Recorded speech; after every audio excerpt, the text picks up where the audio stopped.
Hello and welcome to the Speaking Frankly Football Show. I'm Frank Hughes, the chairman of Skelmersdale United Football Club, and alongside me is my co-host and passionate press officer AJ the Jet. Not that being involved with the football club is a prerequisite for hosting a football podcast, but it certainly helps. We are ready to dive headfirst into the vibrant world of non-league football in the Northwest, and we might even take a moment to discuss some of the bigger headlines in the sport. We'll explore life in the Northwest counties, bring you interviews with well-known faces in the league, and analyse how local teams are performing while making bold predictions for their upcoming matches. Nothing is off the limits here. We'll be diving into all kinds of topics, including complicated refereeing decisions and regulations that often leave fans perplexed. We want to hear from you too. This is your show, so don't hesitate to reach out with topics you want us to tackle. Let's get this conversation started and enjoy every single moment. We are speaking frankly.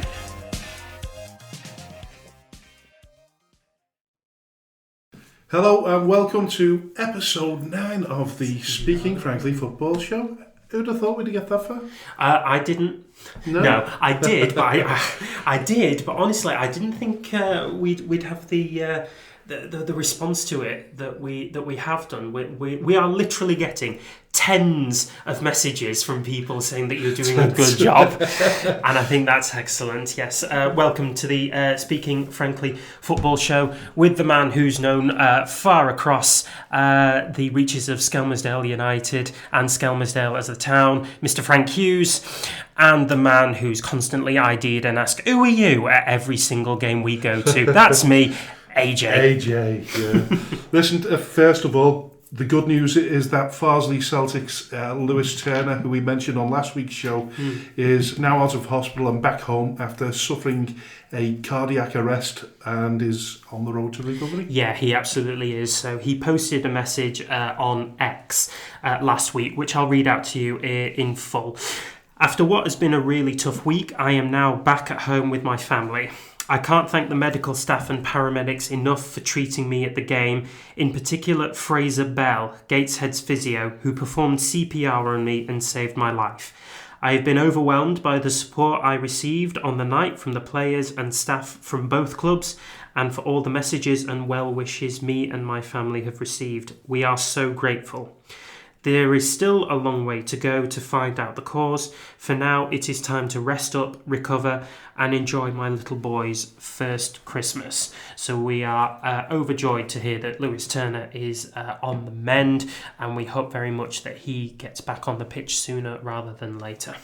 It's a great story, and of course, what we're witnessing in recent years is certainly a good backup in terms of first aid and helping people recover from cardiac arrests.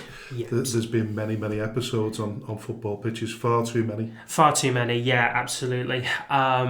We've, I think it all started, I know we mentioned this on the show last week, but it all started with Fabrice Muamba back in 2008, 2011, something like that. And that was the first kind of real kind of call to address the situation. It created the greatest publicity in terms of what happened with it Fabrice. did. And I know we've had it recently. I think Tom Lockyer, the Luton Town captain, was a very notable name who'd befallen heart problems. He's still registered to Luton. I don't know whether he's playing regularly or whether he's still undergoing test for treatment, because it's happened twice now within a couple of years. So I think they are sort of being a bit more careful about how Lockyer goes through this latest stage of his playing career.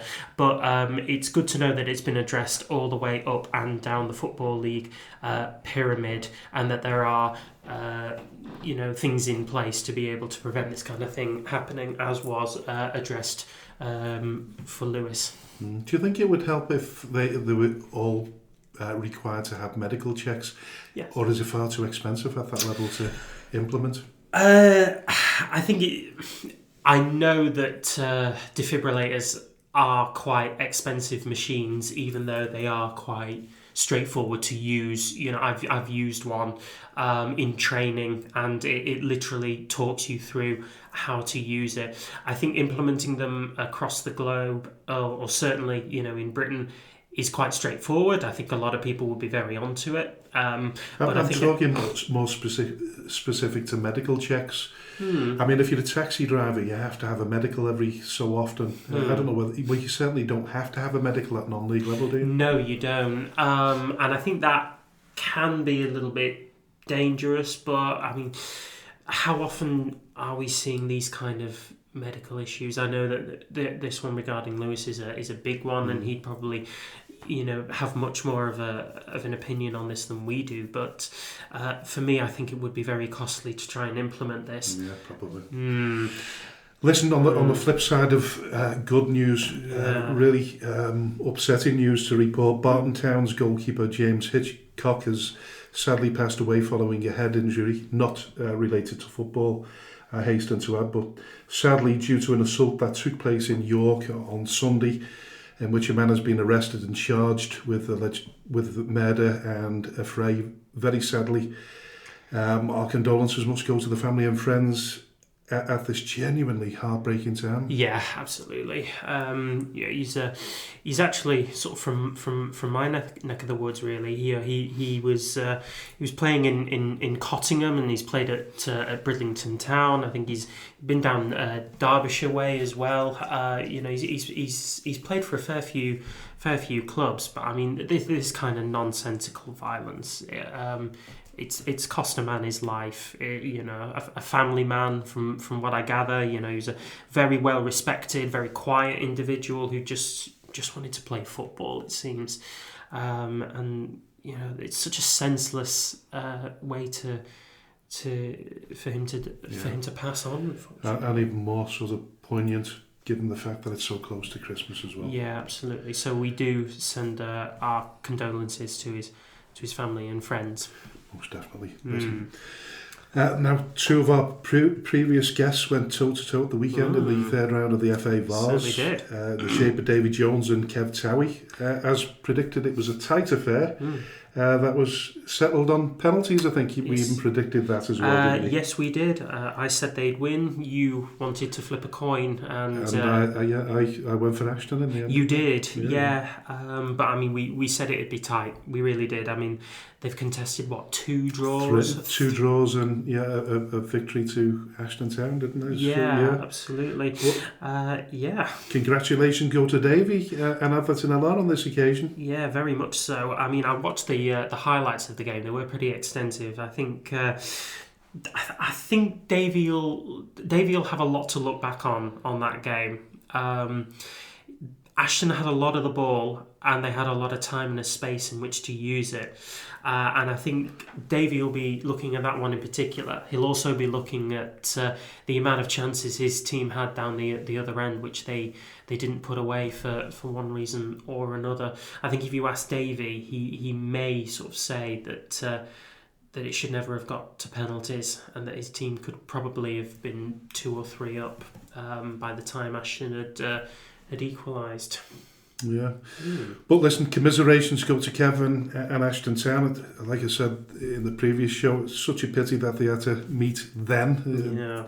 It would have been greater further down the line, but listen, both teams have been on a healthy run. So good luck to Everton LR, who now face Hallam at home in the next round. Hopefully they get a nice big gate for that. Yeah. And well done to West Didsbury and Chorlton and Abbey Holton, who also progressed, ensuring that the North West Counties has a really good presence in the next round. Yeah, they did. So Abbey Holton beat Droitwich Spa 4-2 at home, and then West Didsbury and Chorlton also had a home game, and they beat Silsden 5-1. Jordan Lazenbury getting a hat-trick within 13 minutes. To certainly put a shine on that performance there. They head on into the 4th round of the FA Vars. Winsford unfortunately fell at home to Sutton United by 2 goals 1 where their little run ends, but we've still got representation in the 4th round. Brilliant. So listen, we move on to the Northwest Counties Premier Division. Tonight, one of the biggest games of the season is Chadderton as they take on Bury. Yeah. First versus second, and then on Boxing Day, Ramsbottom, they host Bury. This is a whopping festive lineup. Yeah, there's somebody within the Northwest Counties fixture division who's giving himself a pat on the back for that one. Yeah, he must be, definitely, because listen, that's... arguably it's a tougher one for Bury on paper. The form guide would suggest that Chadderton are tonight's favourites. Yeah. But Bury and their supporters must be quite frustrated, really, with just 2 wins in the last 6 games. Yeah, they've been on a bit of a drawing run recently. You know, their last game was a 3-3 draw against Abbey Hay. The one before that was a 1-1 draw against Earlham, so they're having to navigate a bit of a difficult field at this point. I mean, they are playing teams who can legitimately challenge them and get them thinking, but I think it emphasises that they're not cantering to the league in a way that I think a lot of them imagined they would at the start of the season, and that they are going to have to deal with both Chadderton and Ramsbottom for a little bit longer. Bury have made some signings though. So they've signed Courtney Mepham-Walter from Nantwich, a defender, and then a fullback in the form of Owen Charles, who's signed from Droylsden, and then possibly the biggest coup, if you like, was the retention of their club captain Gaz Peat, who's not featured on the starting 11 quite as regularly as I'm sure he would like. He came off the bench in the game against Abbey Hay, but he was the recipient of a 7-day approach, but instead officially committed to Bury for the remainder of the season, which I'm sure has a lot of Bury fans pleased on that score. Did you want to talk about the 7-day approach? Was that for another... We're going to need a little bit more time for that one. Yeah, we are going to talk about the 7-day approach on the first episode of 2025's Speaking Frankly Football Show. But we're only on a time limit tonight, so we'll move on. That could take for now. That could take some time, I assume. Yes, it could. I could get very angry. Yeah, but listen, there's still a long way to go in terms of the title there. Yes. I mean, let's be honest about it. I mean, Bury have only lost 2 games all season. They have, but 9 draws.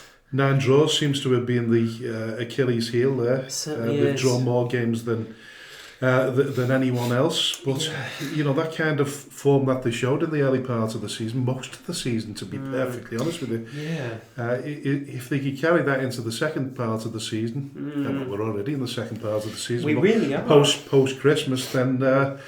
Listen, they'll be there or thereabouts. Oh, I think so, yeah. And I think when they're signing 2 defenders is probably a bit of a statement to say that they do want to close games out. Really, I think they conceded a late equaliser against Abbey Hay, so that'll be something that they wanted to address. As they turn the new year fixtures. Yeah. And after suffering a blip in form, Glossop North End have managed to win the last 2 games. I spoke to Richard and he said they played a lot better in recent games and could have scored more goals. So a 3-1 win over Pilks was followed up by a 2-0 win at home to FC St Helens in midweek. I hope he's delighted with that one. Well, that's a cracking victory. That's a really good result. You know, FC St Helens, we're talking about them being like a bit of a playoff dark horse, if you like, and I know they themselves are having a little bit of a wobble, if you like. But I mean, I suppose that's sort of, looking at their previous form, but it's easy to forget that they're newly promoted. Well, yeah, listen, I would imagine at the beginning of the season they were looking at consolidation. Yeah. Nothing more. Well, newly promoted teams often do. They often say, look, what can we do to stay in this division? And FC St Helens, we're talking at this point, what can we do to get into the playoffs? So I think they'll, even though these losses are, starting to come about a little bit, they're not having as great a run of form as they would like, but I don't doubt that they'll be really satisfied with how their season's going. And I think Brodie, in turn, we talked about his team sort of poor run of form, 2 straight wins that could hardly have been better for him coming into the weekend here, and it's 2 really quite tricky teams, and they've scored 5 goals, conceded 1. He'll be really happy with that. Oh, he is, most definitely. But listen, just going back to FC St Helens, it's definitely an educational season for them. Getting newly promoted from the Division 1 North. It's a costly exercise as well. They've had to upgrade their facilities. Mm-hmm. So you do think that, they're probably not wanting to get... I'm not saying that any team doesn't want to be promoted, but growing much quicker than your stadium it would be an issue, would have thought, financially, if nothing else. Well, yeah, growing quicker than your stadium, quicker than your squad as well. I mean, you'd have to reinforce that squad with... with experience, with guile, to kind of shore it up and consolidate, as you say. And they don't get the greatest of gates either, unfortunately. They really don't. They're considering the quality of football that comes out.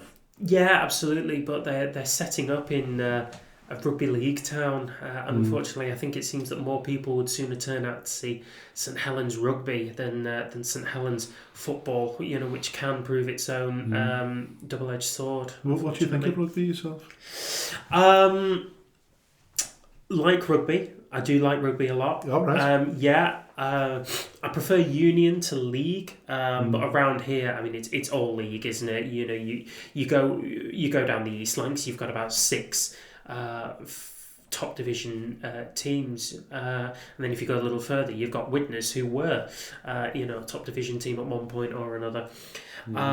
So I think playing in a rugby league town, it's going to come with its detriments. Unfortunately, I think FC St Helens are the recipients of that. Yeah, and there's also 2 other non-league football clubs there, Pilks and St Helens Town. And I don't know whether it's still the case, but last season, when I was speaking to someone from FC St Helens, they said that the St Helens Town, who are in the Cheshire League, get bigger gates than both Pilks and FC St Helens. I don't know whether that's still the case, but listen, St Helens have got a rich pedigree in non-league football, and you hope one day they'll get back into the Northwest counties themselves. Hopefully it won't be to replace us. No, we'll talk about that in a minute. No. FC Isle of Man. We'll move on to them. They've not won a game in their last 3 attempts. They lost to Stockport Town at home, and the concession of an 85th minute winner, which I'm sure will greatly disappoint.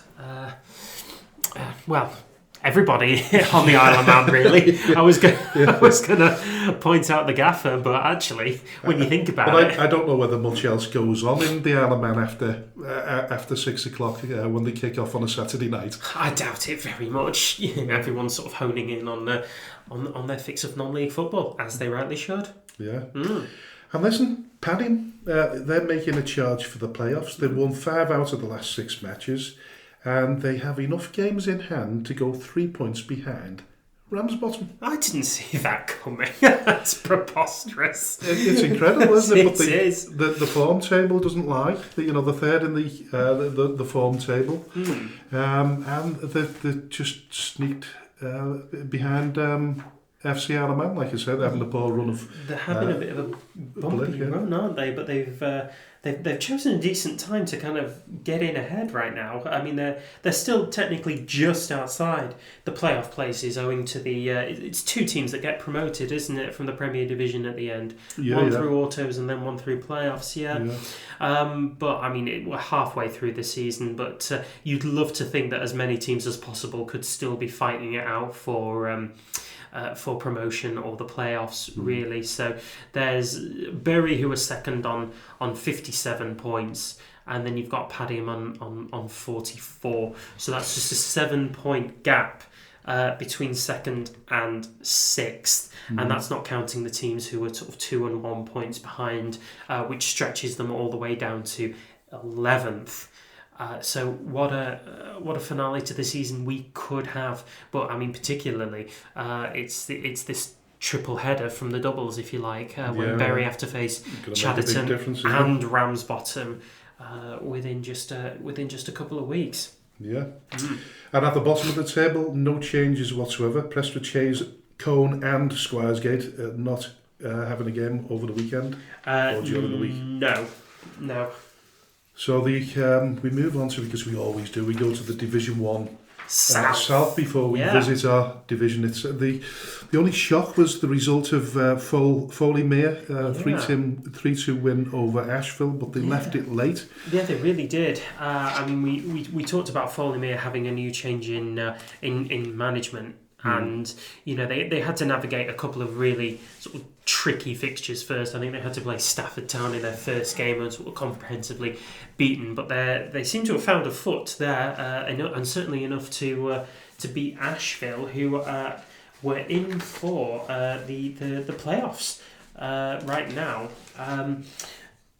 So yeah, I mean that's a great result if you're a Foley Mere fan. Yeah, and then we move on to Runcorn Town. They're to settle for a point at New Mills, but that point could be a valuable one come the end of the season. Yeah, I don't think the boys will be too disappointed with that one. I mean, New Mills, we talked about them having a really quite difficult recent run of form, not picked up a point in their last 6 matches. But, any points right now are good points for Runcorn Town. You just got to start to wonder if they accrue enough points to pull them well away from the threat of relegation. They're 5 points clear of Shawbury United, albeit having played 2 games more. But they're right down the necks of Foley Mere, Barton, Camel Laird, Stockport Georgians. They're only a couple of points behind them. At what point do the guys at Runcorn say, okay, we've staved off relegation, now let's see what we can do with this team until the end of the season? Yeah, most definitely. It's an interesting one, but listen, Alsager Town, they return to winning ways again, but against the bottom team, Shawbury United, expected. I think so, yeah. I mean, Shawbury United are on a pretty damning run of form themselves. Again, not 1 in 6. They have picked up 2 sort of quite creditable draws, if you like. But Alsager, with where they are in the league, putting aside their difficulties in their runs of form recently, they did pick up a win. To last week and then today. So, they're sort of getting back to winning ways. Whether it's enough to reasonably catch Winsford at the top of the towards the top of the table, I don't know. But, they're 7 points behind, having played 3 games more. So it's a tricky one. Yeah, really tight at the bottom, though, as we've said there. I mean, listen, going back to Shawbury United, they've got 2 games in hand on Runcorn, and if they won those games in hand, they could go above them. So it's really, really tight. And the bottom, I think the bottom 9 teams, that there's what? Between Runcorn and just above there's Stockport Georgians. There's just 8 points between 11th and 18th. So that's the bottom 7 teams. So we could get a lot of topsy-turvy team placements before the end of the season. Sandbach 4-0 win against Allscott Heath as the most convincing win of the Division 1 South over the weekend. Yeah, they absolutely are. So that boosts Sandbach up to 4th place ahead of Cheadle Heath Nomads. I think Sandbach are a bit of a powerhouse team. We sort of expect them to be up there in and around the playoffs. They've been sort of consistently excellent throughout most of the season. They've got games in hand on Alsager, which could quite easily consolidate their spot within the playoffs. And if they continue to make that run up until about February time, I can't see them slipping away. Again, whether it's enough to overhaul Winsford and Stafford, I'm not sure, because neither of those teams look like they're slipping up at this point. In fact, it looks like it's a two-way dogfight fight between Stafford and Winsford to see who takes top spot.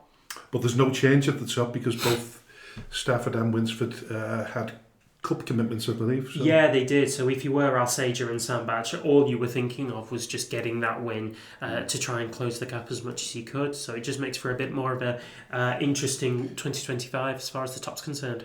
Yeah. And the only other one there, Cheadle Heath, who called 3 points against Wolverhampton Sporting Community. A late winner again, 86th minute.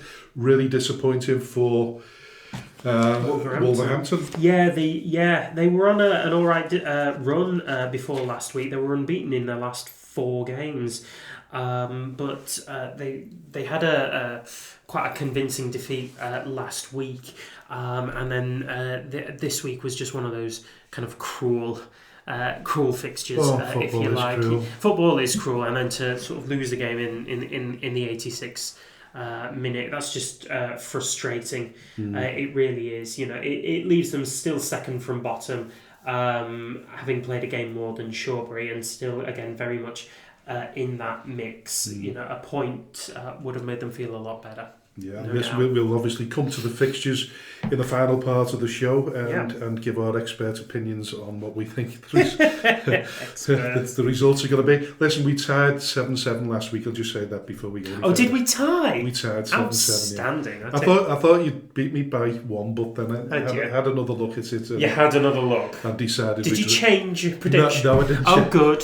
Scouts honour. Promise. Thank you. Moving on to Division 1 North, which is our division. It is indeed our division. So, following the disappointment of being knocked out of the FA Vars, Ashton Town and Kev Towie got back to winning with a great result over Main Road. Great result over Main Road. Now, who does that sound like? I know, yeah. Well, yeah, they were cruising at one stage. They were winning 4-1. Main Road made some late substitutions and got the game it was back Ashton to... that made the... was it? Oh, pardon me. Main Road got it back to 4-3, but then Ashton have held out for that win. And we talk about kind of difficult runs of form. I think Ashton are probably the epitome of that. Of late. What was it now? They were it was that was their first win in 6. After 6 straight defeats. And I think Kev will look at that one and think we really needed that. Meanwhile, Main Road they're slipping away a little bit now. They're 2 straight losses now. I still think they'll play a big part in what goes on up the top as well. Yeah, I think you might be right. They are. I think Ashton Town will do the same. I think they'll still have a big say in what happens in the promotional spots. Not that they'll get anywhere near there now. I think they're too far away from the playoffs. Way too far. But they are. Both clubs, Main Road and Ashton, are capable of pulling off the big results, as we've seen in the FA Vars, of course. Well, yeah, they have, and I think Kev will be looking to finish the season as strong as possible. I say this like we're not only just halfway over the season, but I think if he's looking at his club's realistic prospects, I think they are a little bit too far gone for promotion. I mean, they're 13th on 23 points. And then Exton Villa currently occupy the final playoff berth. They're on 41 points, so that's 18 points difference. Yes. That's a lot of ground to cover. Yeah, with very few games left. Yeah, so Route 1 the Rovers were heading for a great win at Baker Borough, only to concede a late equaliser in the 3rd minute of injury time. See, I called it that they were going to win, and it's irritated me a little bit that they conceded an equaliser, but at the same time it does keep them within our reach. If you like. So they're now on 16 points, so that's 11 ahead of us. But I think 11 is far more comforting than 13. But it shows that, Bake Up keep going. I mean, we said this when we played them, is that their fitness is a real hallmark of how they play their game. So to concede a third minute of injury time, concede an equaliser then, that'll be bitterly disappointing for Route 1 because they have had some scalps recently. I believe they've done the double over Holker as much as anything else, which is obviously the highlight of their season, no doubt. And then they've had some good results thereabouts. The only thing I'd say about Bacup is that when we played them away from home, we had an opportunity in the closing stages. We seemed to get stronger, and I think Leighton Rimmer missed a volley, didn't he, from close range? He did, yeah. It's unfortunate that as a defender, you find that you're not honing your attacking prowess quite as much as what you would hope to when those big chances arrive. And I think Leighton had obviously been bitterly disappointed not to have put that one away. But at the same time, we ran them really close. At one point we were thinking they might make a charge for the playoffs. But their results have been up and down of late. 2 wins, 2 draws, 2 losses, 10 goals scored.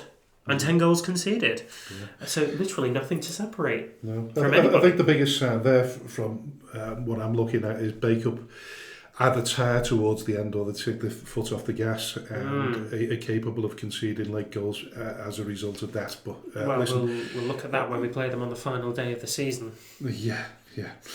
For us, though, I think the biggest disappointment comes at Steeton. It so frustrates me that we didn't get to play them last Saturday. Because we really, really could have done with to build on that momentum of that victory. Exactly, building on that momentum. I mean, momentum is so much a part of how you play a game these days, especially when you grab that first win. And I genuinely believe that we could have beaten them had we played them that weekend, but they have hosted Daisy Hill, who themselves are navigating a bit of a difficult run of form, and they took a point against Daisy Hill, so that keeps them 3 points clear of the drop zone. It was Steeton's first point in two games. That's fair. But more pertinently for Daisy Hill, it was their first first point in a while as well. So Daisy Hill seemed to be slipping a little, but for us, we could have really done with Steeton losing that game. Listen, Darwin did us a favour. They beat Garstank at the weekend. Darwin are top of the form table, and it's probably quite easy to see why. They're playing a lot of good attacking football, a lot of flair in their side, and I think Garstang, they're having a difficult season. They're having to navigate a difficult run, just the same as we are. They're conceding goals, just the same as we are as well. Perhaps not quite as many, but that all speaks for points accrued at the end of the season. So I mean, for us, that was probably best case scenario from that fixture. So from our perspective, our defeat at Holker is one of the biggest talking points, really, from our perspective. I know you couldn't make it, AJ, but I know you managed to see the VO footage. I did see the VO footage, and we've had this before with our season, is that we allow the opposition to get a stranglehold on the game, and by the first half an hour we've dug ourselves a bit of a hole. We dug ourselves an even bigger hole much earlier, because within the first 5 minutes on this occasion they were 2 up. Yeah, they were, and it was 2 very, very simple. It was goals that we could easily have avoided. Sloppy goals. Yeah, absolutely right. I mean, if you've seen my match report, you've watched the highlights on the Skelmersdale United YouTube channel, you'll see what I mean. There was a plug for the YouTube channel. It was, yeah. There you go. But I think we did Holker a lot of favours by gifting them 2 really early goals, really simple goals that Tommy will certainly be mad that we conceded that kind of goal. But it's experience at the end of the day. I'm sure the boys will learn from it. But it was a vastly improved performance from the team that played against Holker 3 months ago. Yeah. And I think if you ask anyone who observed that game, and particularly any of Holker's observers, they'll have probably said that 4-0 was probably a favourable result that probably didn't match the game. Well, I've said it before, and I know people get fed up with me saying this, but I think the scoreline flattered Holker. Listen, I know it's all about scoring goals, but 3 simple mistakes and a world-class strike there. Yes, the difference. Really good goal. Yeah, their fourth goal was that was a good bit of work, and it was a really fine finish at the end of it. It's probably one thing that any striker would have been proud of. But that started 20 seconds beforehand in their goalkeeper's hands. Yeah. So if we'd covered ourselves just that little bit better against the breakaway, that might not have happened. But we know ourselves, if we're going to pick up points or we're going to win games, we have to still be in it. We have to be hanging on in there, as we did against Main Road. Yeah, very much so. And hope the opposition tire. And then we can bring the tough, fast guys up on the wings and have a good go. Yeah, definitely. Yeah, I just couldn't recover on that game, on that occasion. But I think that probably says a lot about how Holker are going through their season as well. They're well in the fight for the playoffs. And I think a really good team. Listen, we played some really outstanding teams. Holker being one of them. Darwin, we mentioned Darwin quite often. Nelson and Droylsden, and of course Atherton a lot at the very beginning of the season. Yeah. Some real good quality teams in there that's capable of scoring goals, and certainly Holker one of them. And I think Tommy was speaking to the Holker manager after the game, and what he said was that there's not much competition for players up there. In terms you've only got Barrow Football Club. Yeah, which is they're pretty high. They're pretty high. But they step 4, step 3, something like that. I think they're in the league. Are they in the Football League? Oh yeah, it's gone there. Are they in the league? Barrow in the league now. I'm sure they're in the league. They're either in League 2 or they're in the National League. Well, let's get the iPad out. Let's have a look. We'll look at professional football doesn't fall within this remit when we don't care. So that's why our knowledge is a little short on that one. It's like asking us who the Prime Minister of Uzbekistan is. Nobody phoned in to tell us that. We don't need it. Have a look at Barrow. But it does sort of show that it is a very remote place up there. They're currently 16th in Football League 2. There you go. So if you're not making the grade in League 2, you go to Holker Old Boys. So that's what he said basically. They can get the best of the best of the bunch. The best of the rest. Best of the rest, yeah, absolutely. So, I think for they're the highest scoring team in the division as well. They've got 56 from 20 games. So they do know how to find the back of the net as well. And I think they're only a young team, by the way, which makes it even more fabulous. Yeah, they've got a bright future ahead of them, and I think if we don't see them going up this season, then I don't think it'll be long at all. That being said, let's revert it back to Skem. We've let ourselves down in a few areas, and I think the boys will know that. They will acknowledge that. But we had our chances as well. Luca Boone got a shot off. Sam Hadfield-Summerby had a free kick saved.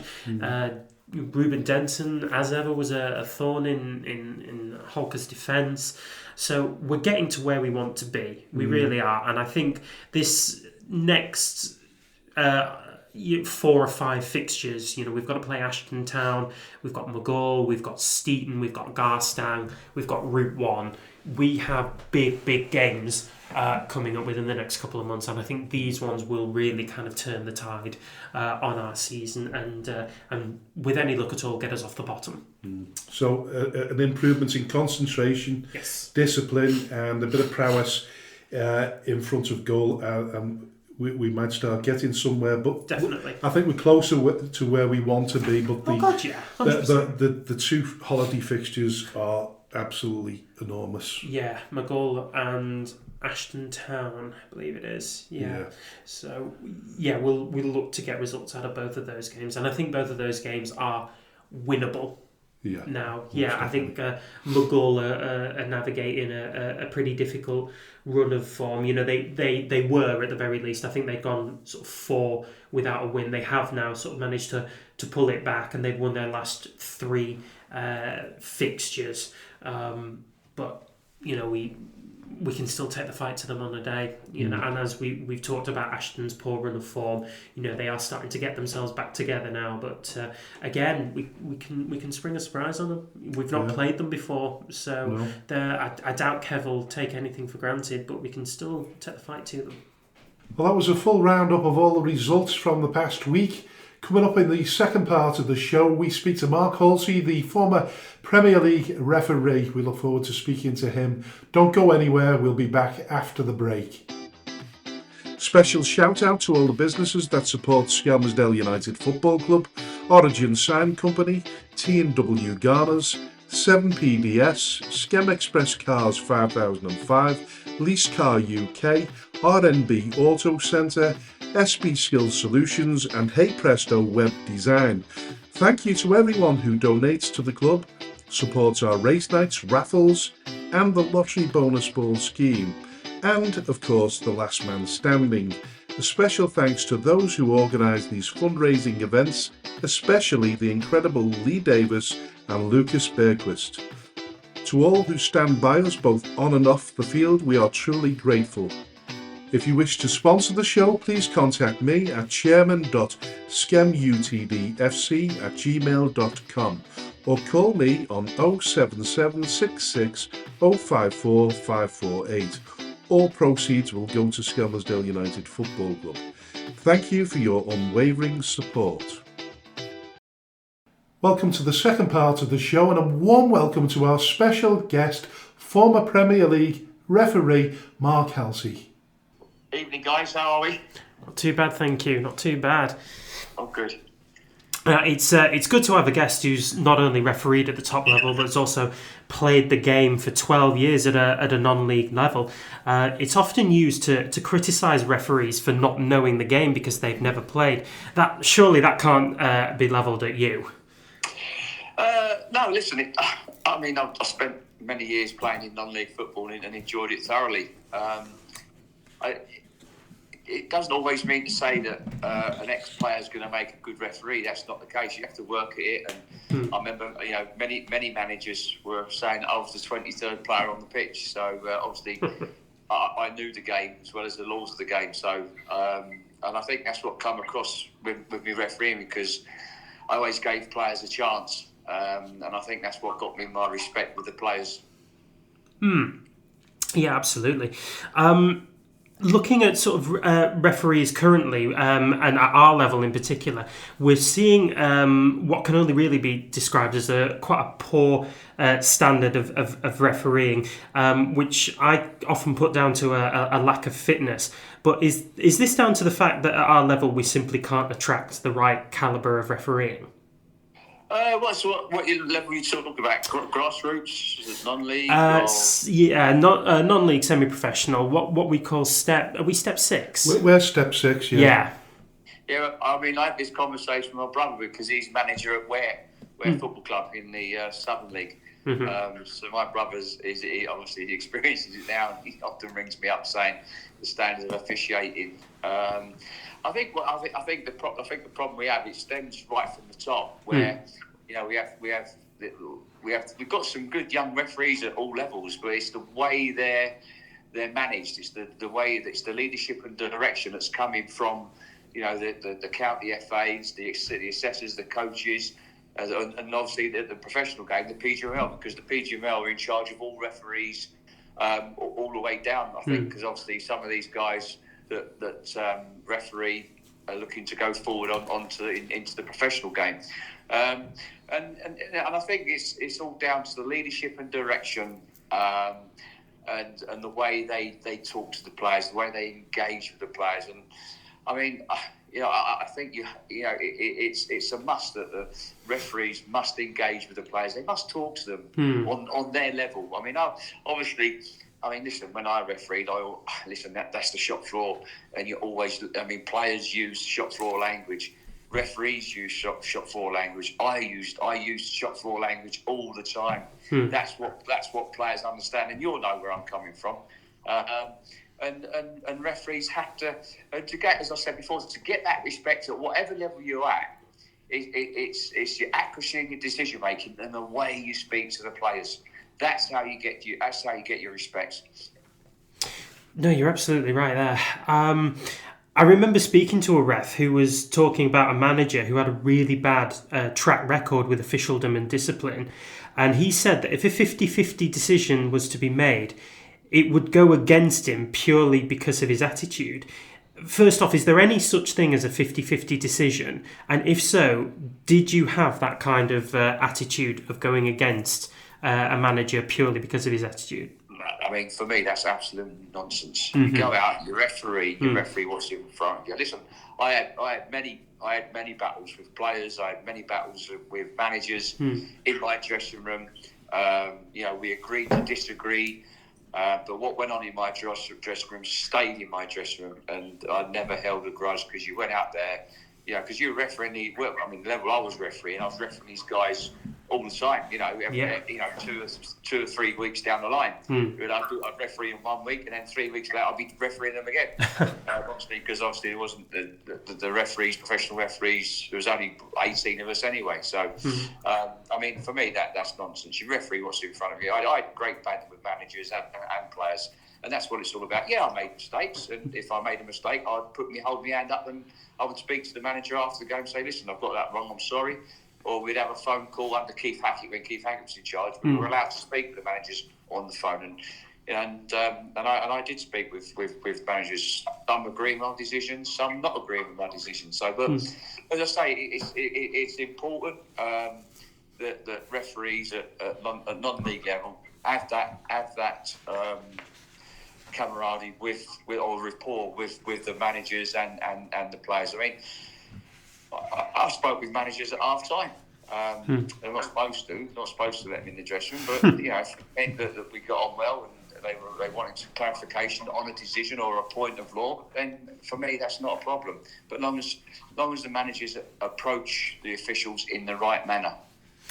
No, that's a fair point, and I think it does kind of bring me to the notion of approaching a referee in the right manner. Now, you refereed the Premier League between 1999 and 2013, kind of at peak Vieira and Keane era.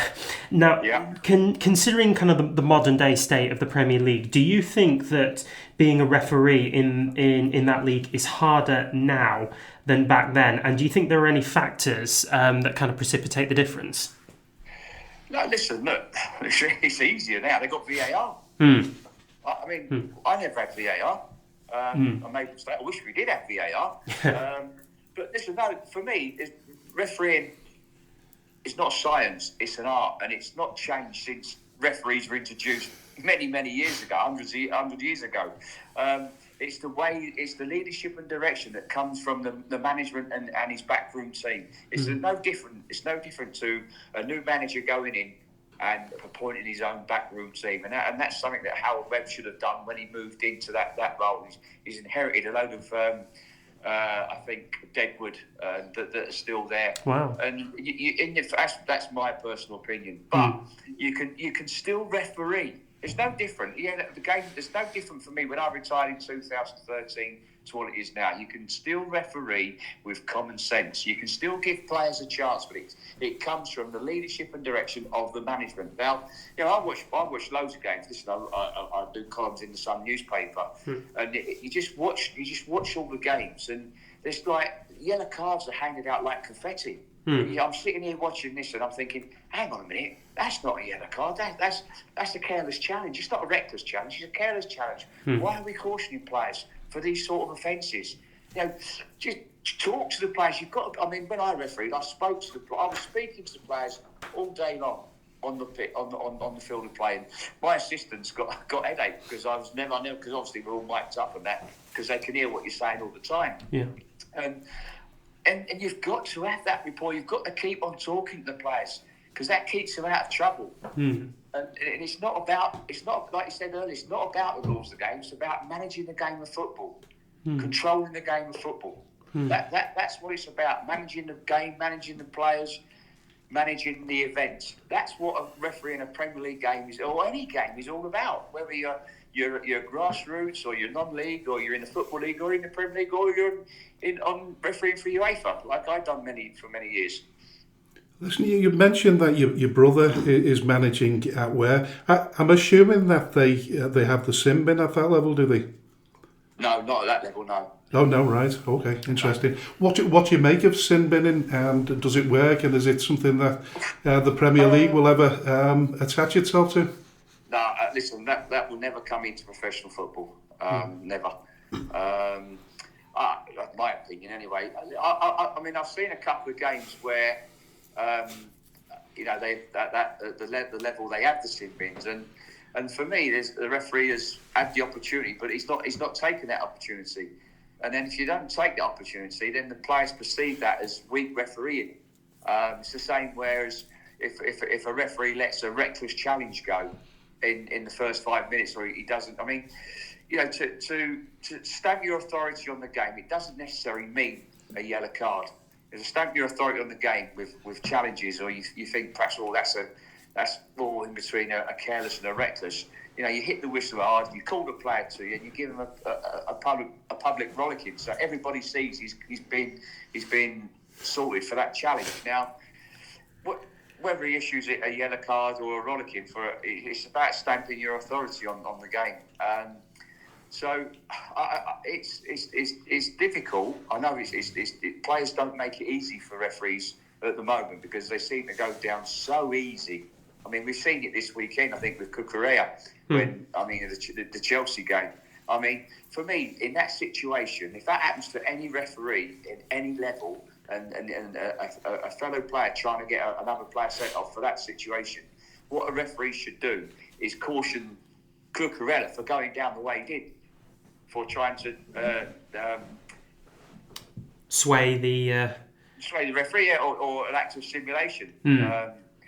And for me, and then players see that the referee is mentally tough, mentally strong, and you get play. You think, oh, hang on a minute. I mean, I remember refereeing a few years ago when Ronaldo was at Man United. I was refereeing Liverpool Man United at Anfield, and that's when Ronaldo first comes to the Premier League, and he had this reputation of going down too easy and trying to deceive the referee with simulation.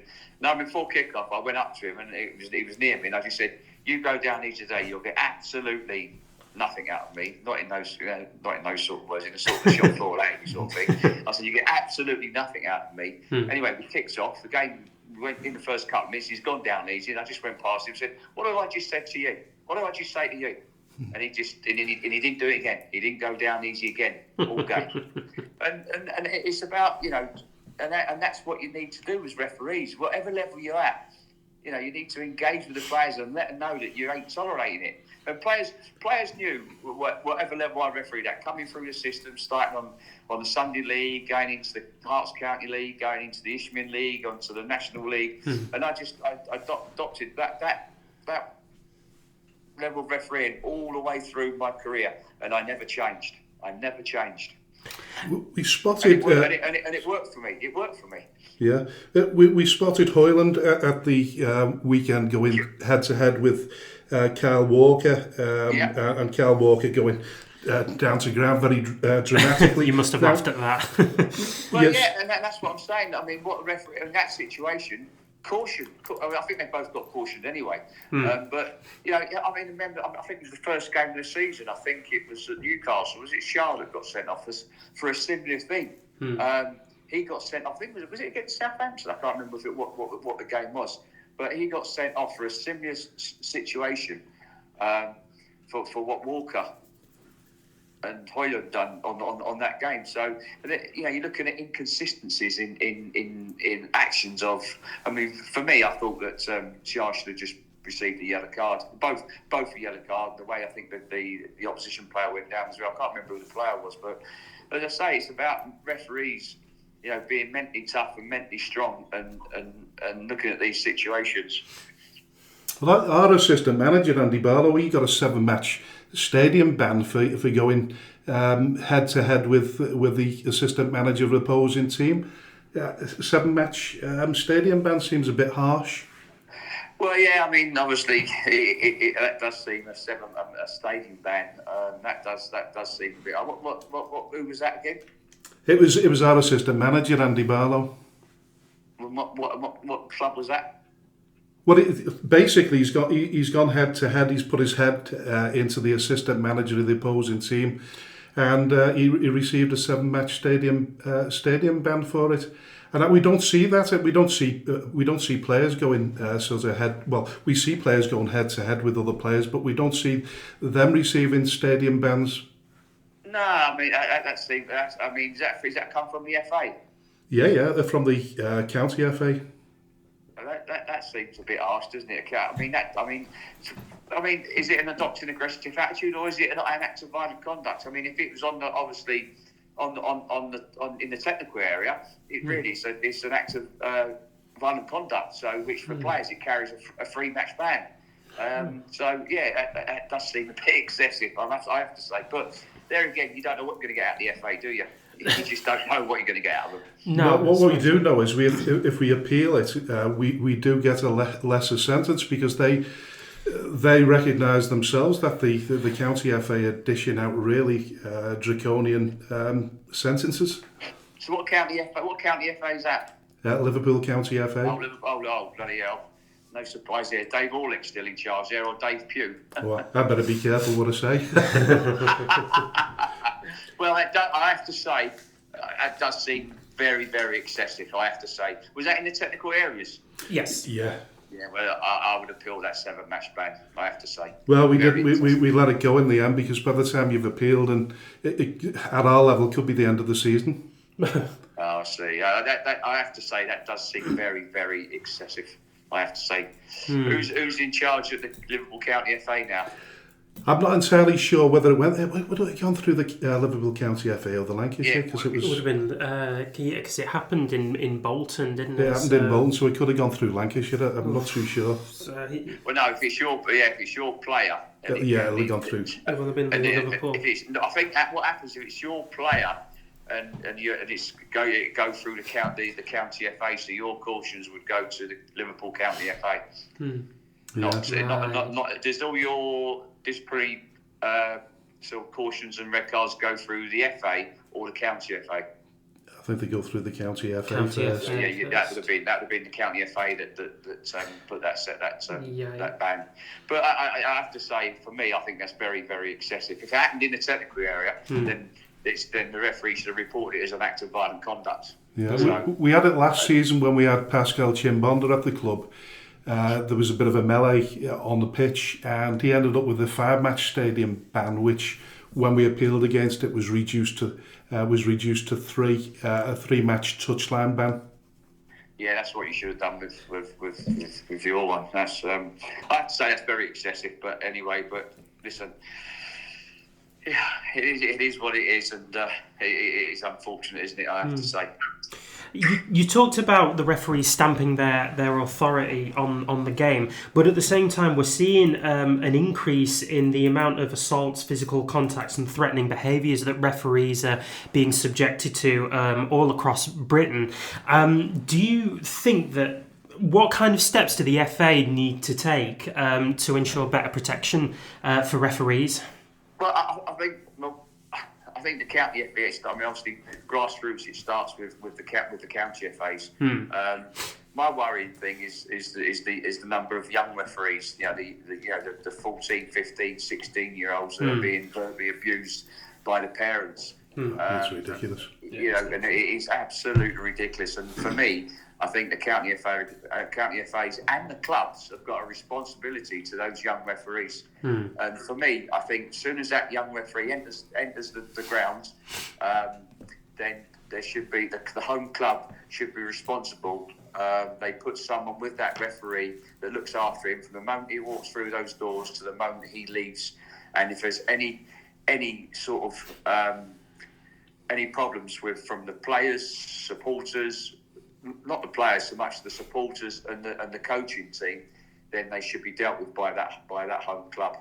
They should, if it's the home club that's verbally abusing, or the supporters verbally abusing that referee, then they should be dealt with not only by the county FA but the home club. So it's certainly a good way to start protecting referees. One referee in particular that I wanted to talk about was David Coote, who, as I'm sure you'll be aware, recently kind of was fired from the PGMOL for the video that came out and his comments regarding Jurgen Klopp. It does also bring into question referees or his impartiality within the game. Do you believe that there's some level of impartiality that's eking out of the PGMOL at this time? No, listen, not for me. No, a referee's you should never ever question a referee's integrity.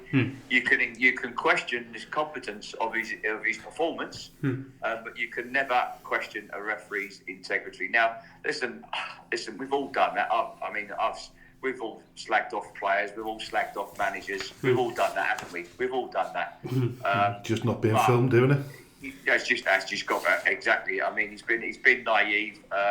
Obviously, he's been let down by his so-called friend. That was done in the confines of his house. Yeah. And obviously, he's had a fallout with his friend, and he's released this video years later. Listen, and then obviously the video of the white powder. We don't know what that is. I don't know if that was verified, but I do feel sorry for him. We've seen people in professional sport. We've seen pundits do things that they shouldn't have done. I'm not going to mention. There's one incident coming back from Man United, Liverpool. We've seen people make mistakes and given second chances. David's made a massive mistake. Did he deserve to be fired? Listen. What's next for him then, Mark? What good can come out of this, if any? Listen, I know obviously it's questioned. We're seeing lots of things saying about the integrity of referees and corruption within the Premier League. But listen, that's for me, that's absolute garbage. There's no corruption. There's no. You cannot question the integrity of referees. But as I said, you can question their competence of their performance.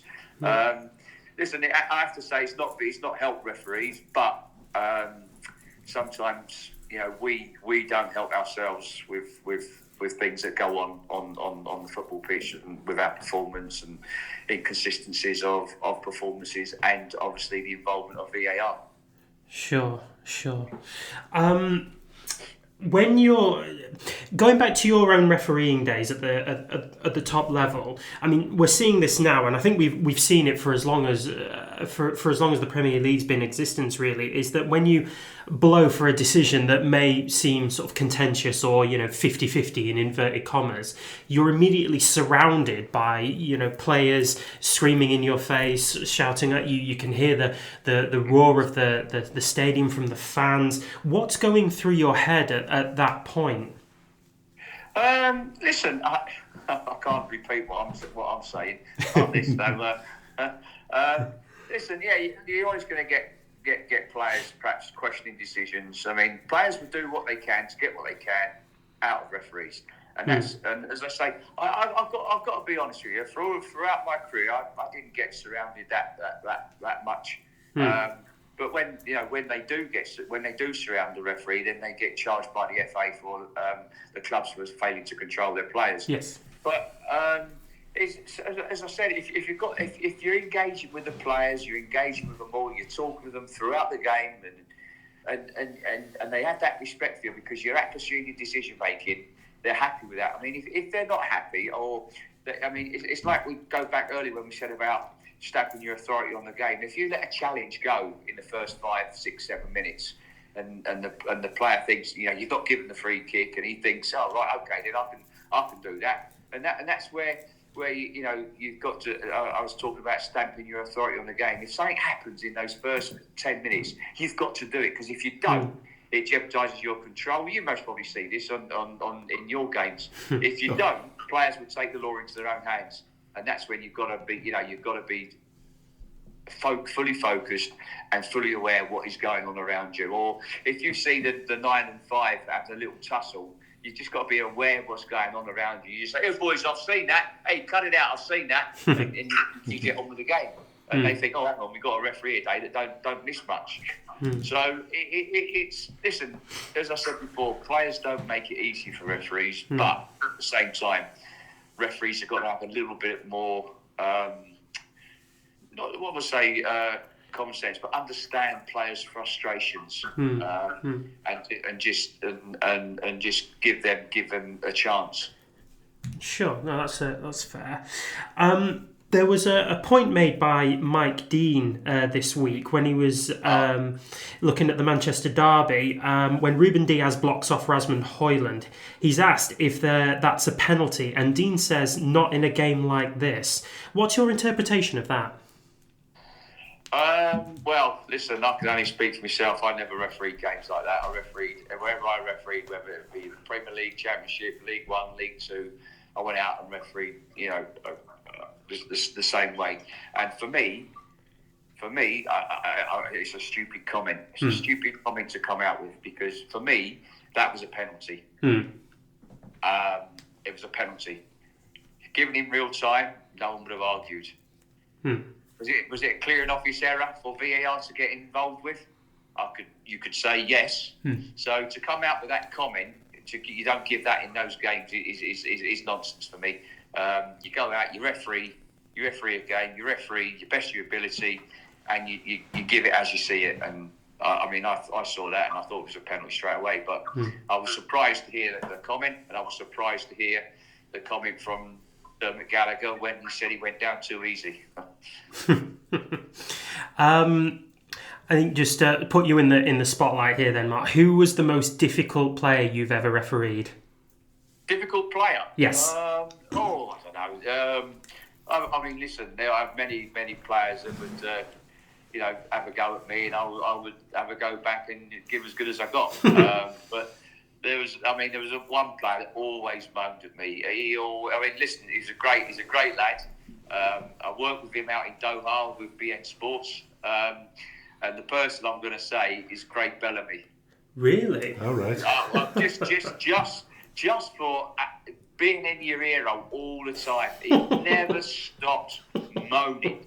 Never stopped moaning. But I got on really well with him.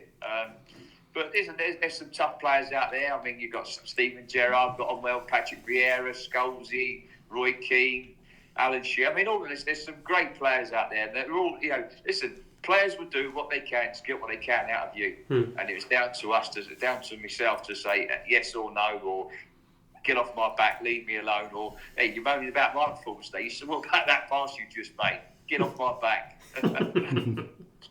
Listen, is there any such thing as a referee in school these days? A referee in school? Yeah. Yeah, they have these academies, don't they, where the young referees go and referee at the academies, and they have the mentors that go with them and the referee coaching. But in terms of fine-tuning the sort of Premier League managers when they step out of place or the standards are slightly lowered? Listen, I think the Premier League managers, they've got to, listen, we understand their frustrations, but at the same time, they've got youngsters watching them, and they've got to be role models.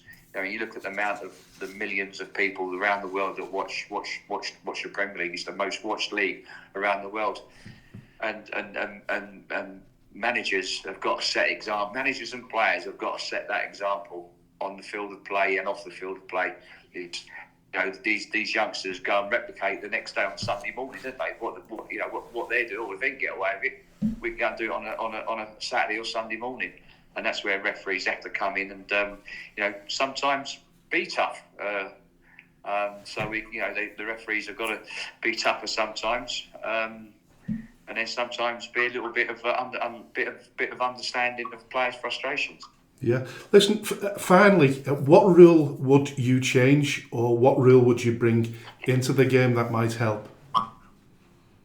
What law would I change? Well, there's two. Well, I think the main one for me is got to be the handball law, law 12, deliberately handling the ball. As an ex-player, I don't think referees understand natural and unnatural positions of the arm hand, a deliberate handball, and also that the natural and unnatural movement of the arm in certain phases of play. Yeah, it's got ridiculous now, hasn't it? Yes, in certain phases of play, you're running, you're sprinting back to get back, and all of a sudden your arm's up because you're sprinting. Now, and the ball comes across and it hits that arm. That arm's up. Is that natural or is that an unnatural phase of play? Or unnatural? Is that a natural or an unnatural position of the arm? Many times for me, they just totally don't know what is unnatural and natural for certain phases of play. Yeah, so you changed the handball rule. What was the other rule you changed? Just take it back. Say it's got to be a deliberate act, a deliberate movement of the arm towards the ball. Deliberate. It has to be deliberate. It's still there, deliberate, but you've got this unnatural, natural, making yourself bigger, natural, unnatural. So for me, that would that has to be looked at. Yeah. And what rule do you think you could bring in that would change the game, make it better? Another law, you mean? Not rule, law. Yeah. I think we need to make the offside easier to understand. Yeah, most definitely. I like Arsene Wenger's looking at where the whole of your feet. It's got to be your feet, your whole of your body in front of that second most rear defender. But once you sort of fine tune it down to the VAR, you've got to take that centimetre, haven't you? Yeah. Well, it is well. Obviously, automated offsides. I mean, listen, like say, if we brought in this law where it's got to be whole of your body, your feet. It's got to be your feet or your head, the whole of your body, not your armpit. You can't score. You don't. When do you score a goal with your armpit? You don't, do you? You never score a goal with your armpit. So you've got to take that. I mean, this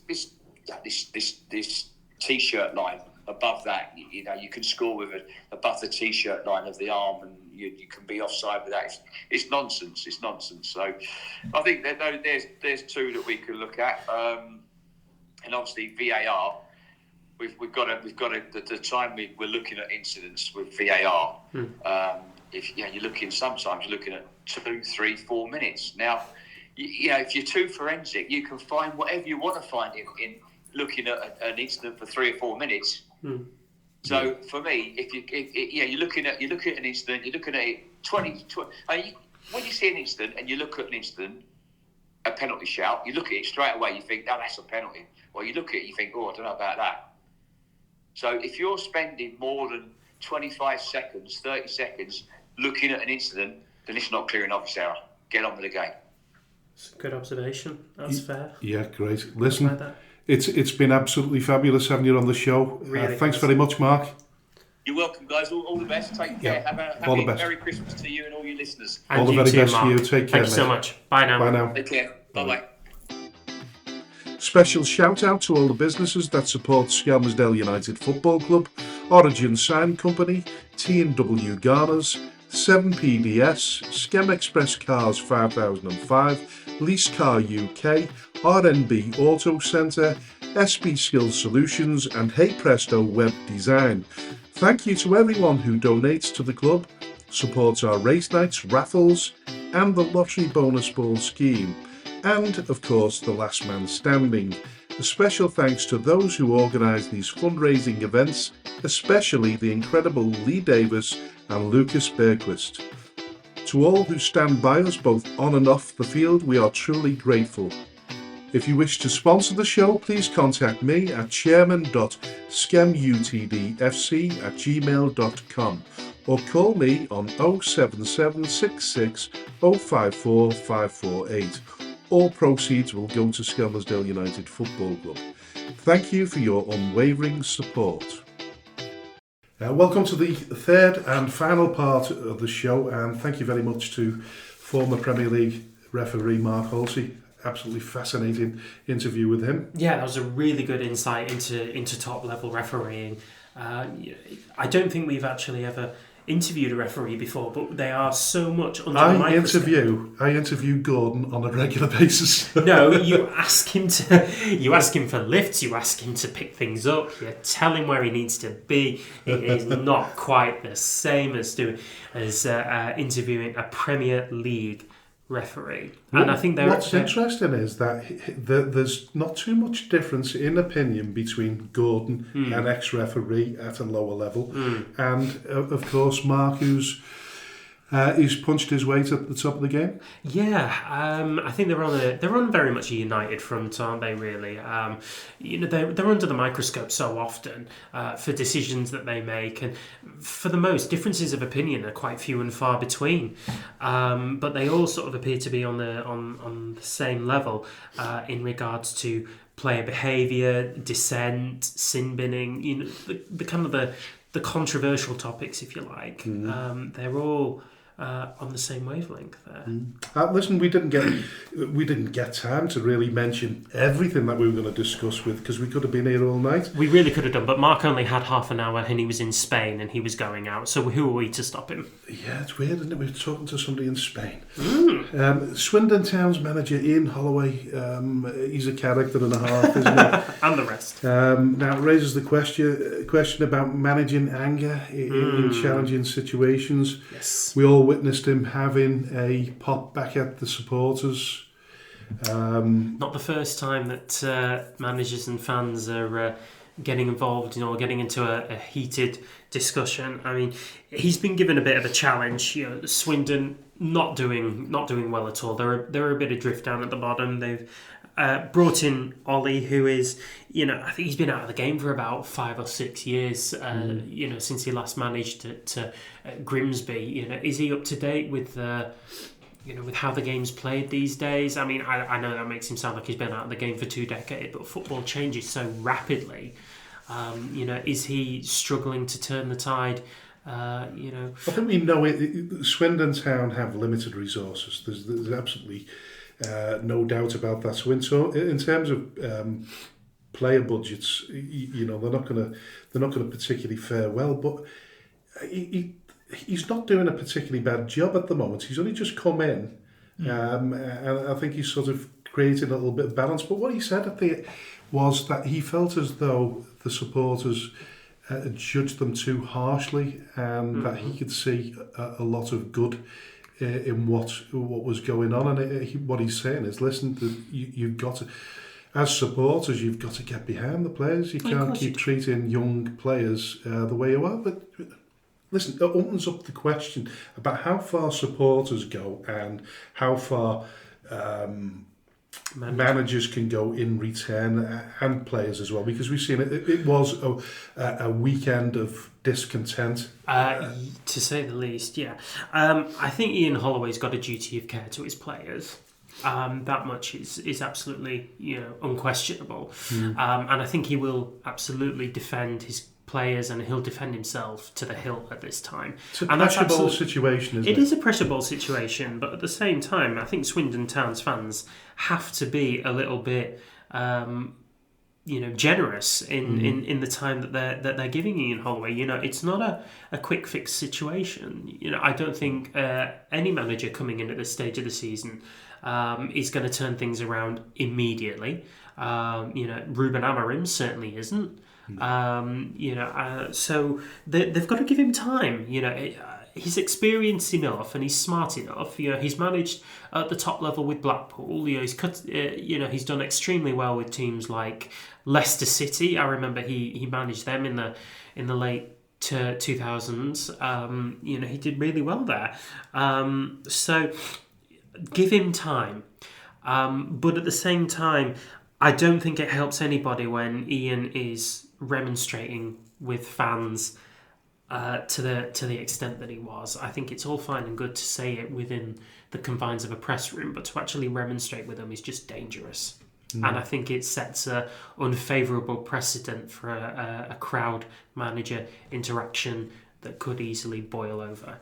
Yeah, well, I think I pretty much said that myself. You can understand the immense pressure, certainly as a chairman of a football club, and under pressure myself from certain quarters. You'd want to defend everybody in your camp, wouldn't you? Yeah, you do, and you listen, but you've got to express your dissent constructively. Yeah. If there's such a way. He's got Twitter. Yeah. Well, so I don't know. Does Ian use Twitter? Does he? I thought he did. Yeah, I don't know. So you'll have to follow him. I think there is a way to do this constructively, and I don't think Ian's done it this time around. But I think he would have hoped for a lot more support from his fans this early on in his reign.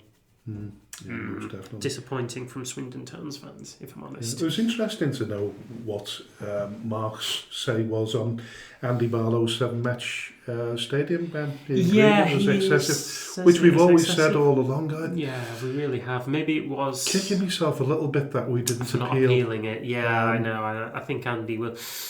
I know. Andy doesn't say a lot. He doesn't, and.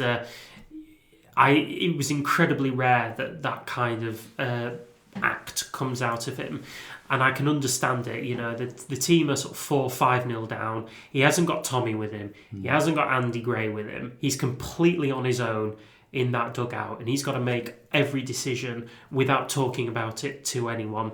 And then he's got discontented fans shouting abuse from the touchline as well. All of that's going on in his head, and you know the behaviour's kind of boiled over, hasn't it? He's gone head to head with the with their assistant manager, and we've seen this kind of thing before at the top level, haven't we? You know, and I remember when Alan Pardew went head to head with David Myler when he was manager at Newcastle United. I don't think he received a 7-match stadium ban. No. So I think I think Mark's correct. Well, I think Mark's correct. Like I've got any kind of professional opinion in this matter over a Premier League referee. Yeah.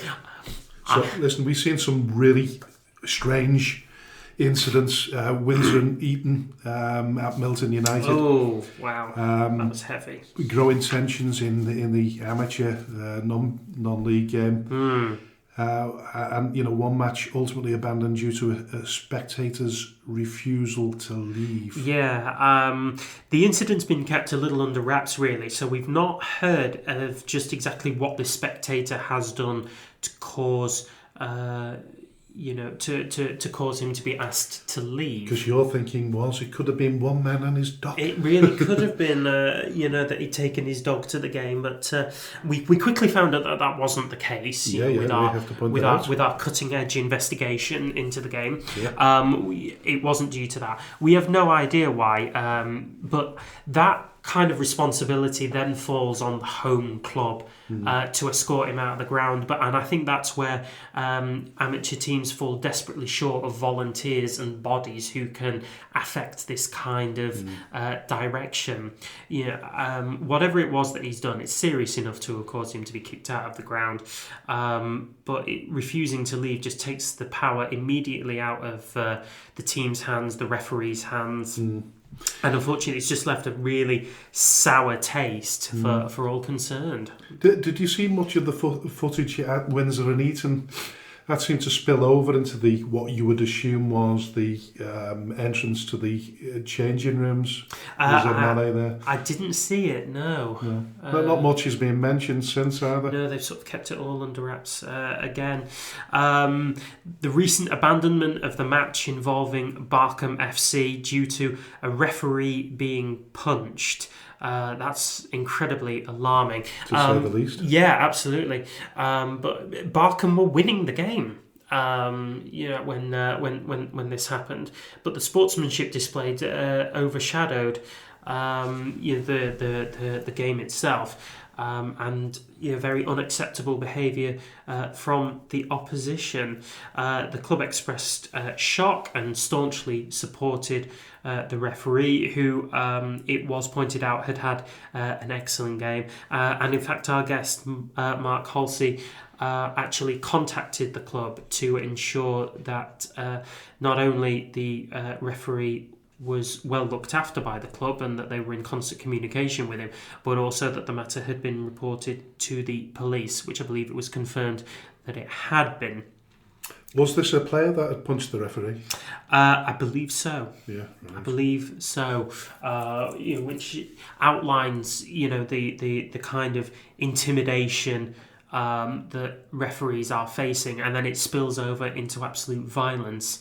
No game, no decision is worth this level of retribution, if you like, and it's completely unacceptable. And I really do hope the individual is swiftly punished in the appropriate manner, and that the referee is back out on the pitch soon. I've no doubt that he'll be very shaken from the day's events, but I hope he's getting the support. It's not acceptable, is it? No, absolutely not, but I hope he's getting support from the league to coax him back onto the pitch. But if this is happening on the football pitch, then there's no surprise that it's spilling out back on the terraces and outside the grounds as well. We've heard about a reported rise in football related violence, somewhat reminiscent of challenges from the 1990s. And indeed the 1970s, when hooliganism was at its peak, really. Yeah, and now what they're saying is now that there's solid evidence supporting the trend and the increase in reports of disturbances and a significant rise in banning orders, up over 30%. It's not good. A lot of people are saying that it's sort of in line with increased drug taking, and a lot of people that have been caught actively involved in violence have either been carrying drugs or they've actually consumed them. It's a very worrying statistic. What I do question is why they're being allowed to enter the terraces with this kind of use or abuse in their system, really. So I visited the Man United recently, and I was patted down as a supporter, and I think every single one of them was. But you can't be individually drug tested, can you? You can't be individually drug tested. If you've already consumed drugs and you go into a football match, well, surely there are signs. Surely there's some level of indication in a person's behaviour or his temperament that he has, consumed something. And I think we should be allowing clubs and stewards to have that kind of judgment. I really do. For the safety of. Well, you've just said that you've been to Old Trafford recently, and I've been to Goodison recently, and I went to York. You can almost sense when a crowd is disturbed or a section of that crowd is disturbed, and from my own experience, I've witnessed police and stewards turning a blind eye to it until it's too late. And you get fighting between your own supporters, which is even more ridiculous. It's moronic, isn't it, really? But I think there's only so much power stewards have. If you look at them, a lot of them are individualised. That at a big game like United, you'd have maybe two per section entrance onto the terraces themselves, between the terrace and the concourse. But at Blackburn Rovers, I sort of tend to go there occasionally. They only have one, and it's usually a youngster. What control is he going to have over riotous supporters in their dozens? Really, he's not going to do anything because he's simply not worth his. His safety and his well-being to try and involve it and dissipate it. And you wouldn't try. And that level of security that they have at the upper echelons of football includes CCTV as well. So, I mean, whoever's scrutinising the CCTV should be able to cotton on to what's going on as well. You would think so, yeah. And I know CCTV has played a really big hand in dishing out various banning orders and punishments and even recommendations to the Crown and Magistrates Court for certain behaviours. What I will say is that although it really is helpful retrospectively, it's of no use in the moment. Because at that point you need human physical interference to try and de-escalate situations, and you may not have that at all. You may have an isolated steward who can't do anything. Now, where stewards are most prevalent is at the base of the ground where the pitch is, and then also dividing the line between home and away fans. But that's it. Anything else, you're kind of leaving the supporters to their own devices, really. And that is a really worrying sign as we start to see a pickup in banning orders and disturbances on the terraces. But the millions of pounds that are ploughed into the Premier League football, you think they'd spend a little bit more on stewarding and security? I mean, to give you the sort of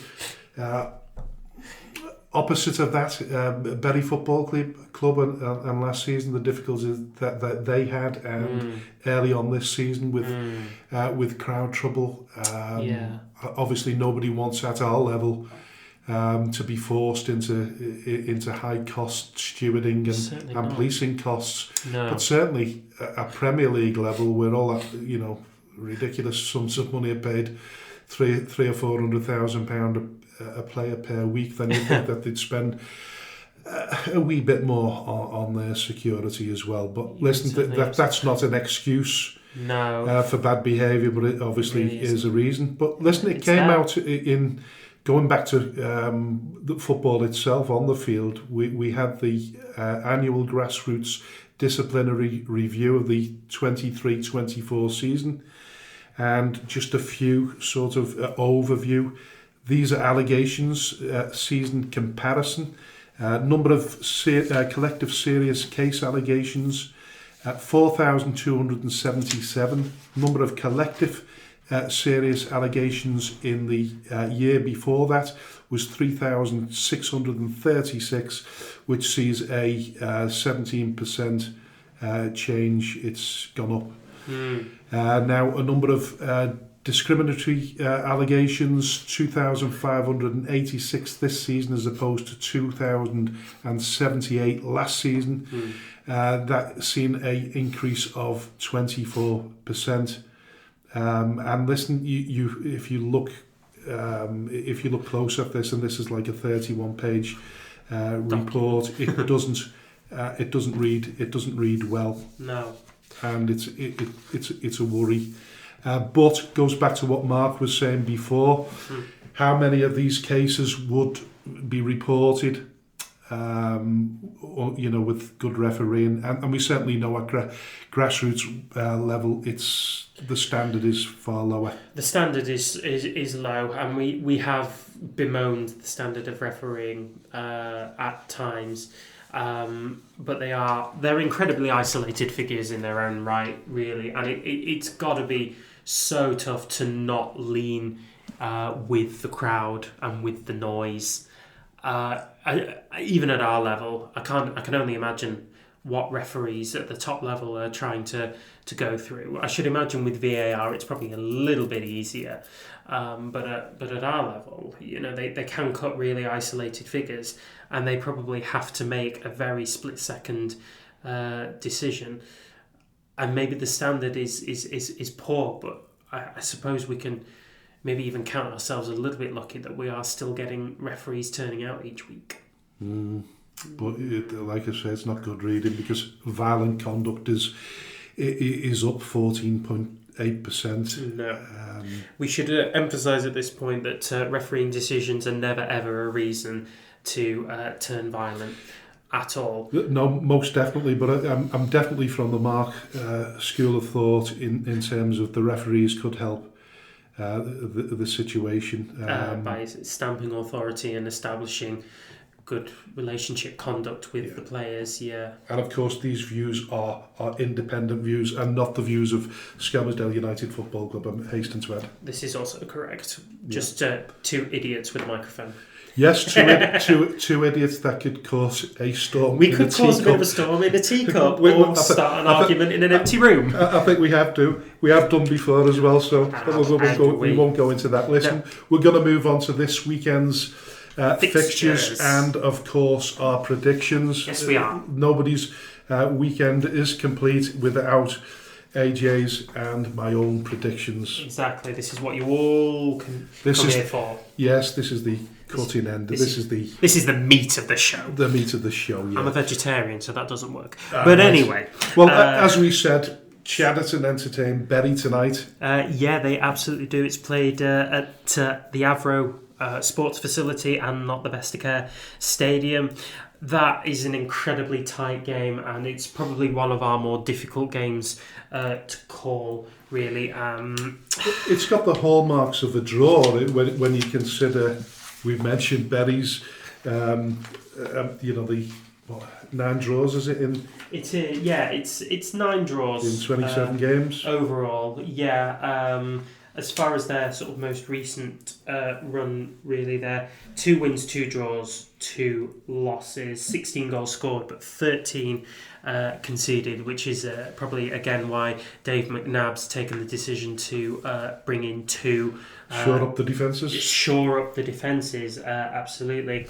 Whereas Chad, right at the top of the form table, a flawless 6-match winning run, 20 goals scored and 7 conceded, bettered only by Lower Breck. I know it's a bit too soon to say that this is a game that Bury need to win, but in terms of confidence, it's a must-win. I think it is a must-win for Bury. I think the backs, I won't say the backs are against the wall, but I think Chadderton's placing on the top of the league, their form coming into this game, I think those really kind of are the muscle behind Chadderton's psychological advantage, if you like. Whereas Bury, if they were also kind of up there within the top reaches of the form table, you might say that this was a draw in itself. For me, though, because of home advantage and because of how their form is going at this point in time, I'm going to go for a Chadderton win. Right, yeah, it's got the hallmarks of a draw as far as I'm concerned, but I've just got a feeling that I'm going to go for Bury on this occasion. Okay. Well, not on this occasion. I often go on Bury. So yeah, I'll go for a Bury win. It's going to be a difficult one for them, but if they win that one, it'll really build the confidence up going into the festive season and beyond. But listen, we've got quite a lot of fixtures because we're covering Boxing Day and of course next weekends because there's no show next week. Don't get too upset, guys. We do need a break. Don't get too upset. Yeah, we won't burn your ears next week. But you can listen to the previous episodes on rerun. It's fine. Yeah, there's no reason why you can't do that. Yes, exactly. When we were in our infancy, all those weeks ago. Yeah. We're still as bad as we were. Yes, we are. There's no sign of us improving. No, there's no sign of improvement at all whatsoever. Right. But the other fixture tonight is Market Drayton versus Stafford Town. I think that's a Stafford Town. Yeah, I think so too. Yeah, you don't really see that good run elapsing anytime soon. Yeah, I've got a feeling we'll get a few results. We'll get more than 7 right this time. If we get 7 from these fixtures, and bearing in mind there is a lot of them, I mean, I think I'm seeing about 35 results just on one page. Just on one page. Oh my God! If I only get 7, I'm leaving the show. Anyway, so Saturday afternoon. So we've got a couple of early kickoffs in the Premier Division, including Cheadle Town at home to Pilks. So we won't overanalyze these because there's a lot to get through. I'm going for a Pilks win there. I'm going to go for a draw. Yeah, brilliant. Lower Breck versus FC Isle of Man. Really, really difficult game. It is. We've talked about Lower Breck's flawless form recently, whereas FC Isle of Man has dropped off a little bit. No win in the last 3 games, and I see Lower Breck having too much power for FC Isle of Man on this occasion. So that's a home win for me. I'm going to go for a draw. Fine. Prestwich Hayes, Longridge Town. So Prestwich Hayes are Bottom a bit adrift at the bottom of the league, unfortunately, whereas Longridge Town, steady as she goes in 19th. For me. So that's an away win there. Abbey Hay against Earlham. Both teams were the beneficiaries of a point against Bury in recent weeks. That is why I'm going for a draw. I'm actually going for a draw myself. So something we agree on. Finally, something we agree on. Leveland Remica away at AFC Liverpool. That's a tricky one in itself. Well, I'm going to go for AFC myself, but Leveland are more than capable of pulling off a result there. That could go either way. That could be a draw, but I'll go AFC Liverpool. I'm going to go for a draw on this occasion. Yeah, fair enough. Charnock Richard Cone. That's going to be a home win for me on this occasion, just by purity of Charnock Richard having a really good home record. Yeah, definitely Charnock Richard for me as well. FC St Helens Squires Gate. I think it's a win for FC St Helens on that one. Yeah, Smithy will want to get back to winning ways, and Squires Gate are probably the perfect team that you'd want to face at this occasion. So home win for me. Brodie and Glossop North End, they welcome Barnoldswick. I'm seeing a home win there. I think after 2 wins, Brodie's got them on riding that wave of good run, and I don't see that ending against Barnoldswick, so that's a home win for me. Don't disagree with you at all there. No. Now Padiham, Bearscough, once again, Bearscough, topsy-turvy results. Yeah, they've arrested a bit of a slide recently. They've had 2 straight wins prior to the middle of the week. I think they lost 2-1 away at Charnock Richard. So for that reason, I will say a Padiham home win. And worth noting there that Matty Coughlin has decided to leave Bearscough as well, so I don't know whether that'll have any impact on them.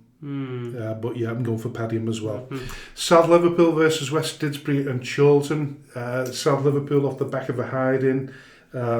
West Didsbury, strange form, but they dished out their own they got hiding, didn't they, against Silsden in the FA Vars. So they listen, they'll be full of they're full of confidence. So West Didsbury for me there. Stockport Town versus Ramsbottom United. Well, I mean, if you're fighting for promotion, you've got to do the business against mid-range teams, and I think Steve Wilkes and his boys at Ramsbottom will be eager for a result to carry on this good run. So that's an away win for me. And listen, they could be the beneficiaries of the result. They'll probably want a draw between Cheddarton and Bury, I would imagine. Of course they will. Listen, I'm going for Ramsbottom. Yeah, absolutely. So on the 21st of December, the game in the First Division North, and there is only one. It's tomorrow. Pardon? It's tomorrow, Saturday. It is, yeah, pardon me. I still quite haven't got the hang of this 24-hour thing. But it's a big one. It's a big one as far as Skem is concerned, because it's Garstang against Steeton. Yeah, it's a huge one. Yeah, it really is, because it whatever happens in this game will probably have a bit of a heavy reliance on how our season turns out. And it's the only fixture in the Division 1 it is on only, Saturday as yeah, well. exactly. So which means everybody's going to be looking at it. Yes, everybody, including Tommy and I, because Tommy and I are actually going to Garstang on a spying mission. Well, quite absolutely. And if you can give them all food poisoning, no, I would never ever endorse that. No, I don't know what the best result is there.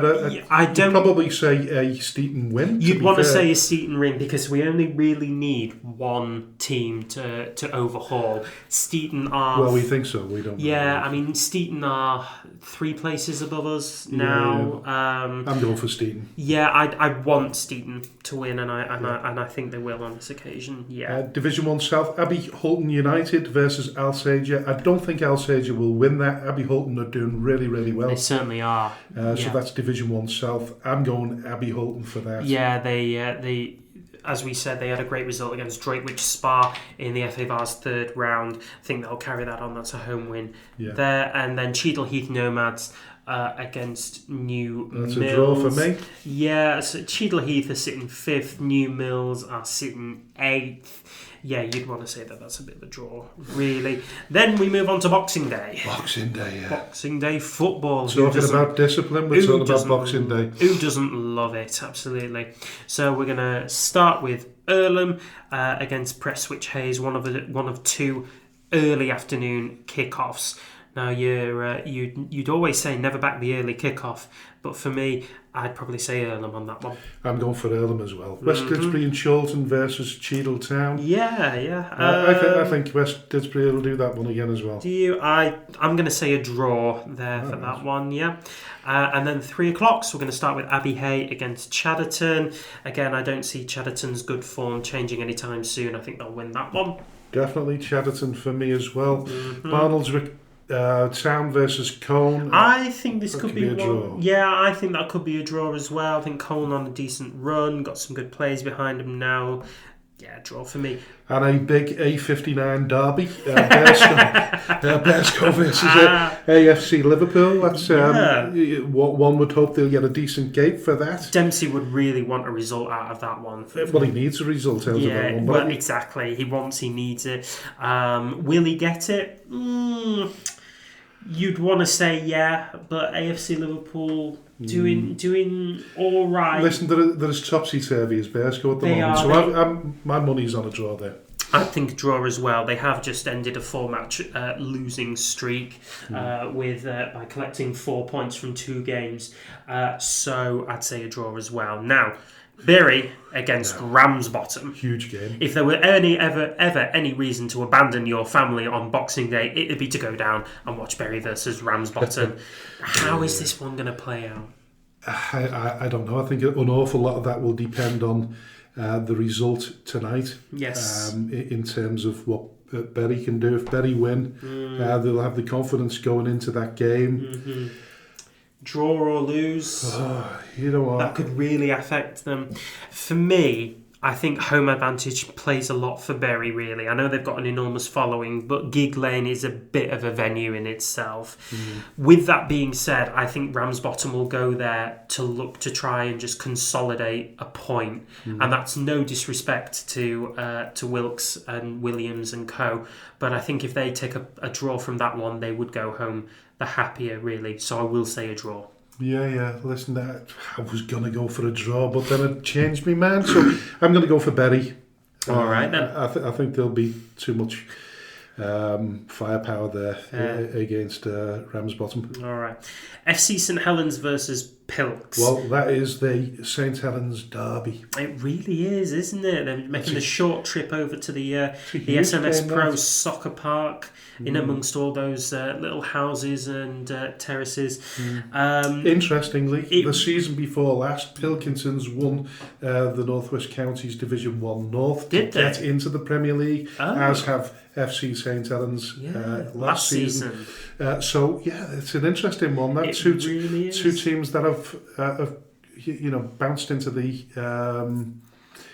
Premier League, and they have, and both one of them seems to fare a little bit more than the other, and that's FC St Helens. Yeah, they've both lost their last 2 games.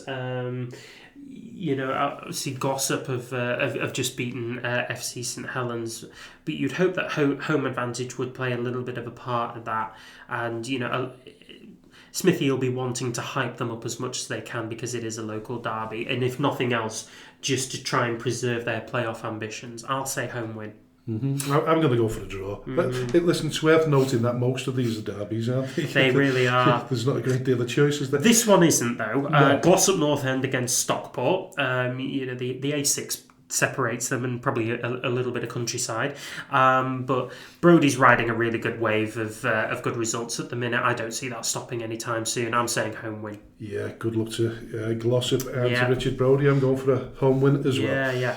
Longridge Town at home to Padiham. Padiham, arguably one of the form teams in the division at this time, scoring goals freely. I'm going for Paddy. Yeah, listen, we played them last season and they battered us 7-1. I thought they had the makings of a really, really good team last season, and certainly that hasn't. My opinion hasn't changed. They're doing really well. So yes. Paddy. Yeah, Lower Breck against South Liverpool. It's got to be Lower Breck all day long. The absolute form team in the division. If we thought Padiham were the form team, then Lower Breck are the form team. Yeah. That's a home win. And then lastly, Squiresgate against Charnock Richard. I'd say an away win there. Yeah, I'll go for a draw on that one, I think. Right. There's not much between the two of them. But fine. We'll see. Yeah. Division 1 North, of course, which features us, but we'll come to that in a minute. Yes, we will. Ashton Town, Daisy Hill. I'm going for an Ashton Town. I'm going for Ashton Town as well. Atherton LR versus Ashton Athletic. I'm going for a home win there. Yeah, I'm going Atherton. Yeah. Baker Borough, AFC Blackpool. Away win. Well, strange one that, because AFC Blackpool are starting to show a little bit of form again. They really, really are. Yeah, so they're just outside the playoff places. They're second in the form table, but they did lose their last game. Yeah, well, 5 wins out of 6. 5 wins out of 6. Well, listen, you know what? That's got to be a draw if there was ever one. I'll go for a draw. Really? Okay. I'm going to say an away win there. I still think Blackpool's just have enough meat on them to get past Bacup. Right, okay. Darwin, Exton? It's got to be Darwin, really, hasn't it? I mean, if you've got your thinking... It's a well-balanced game. It really is, yeah. But, I mean, Darwin... We talk about AFC Blackpool having a really good run of form. So too with Darwin. I think they're playing some of the best football, and it's come at a good time. So I'll say that they'll beat Exton.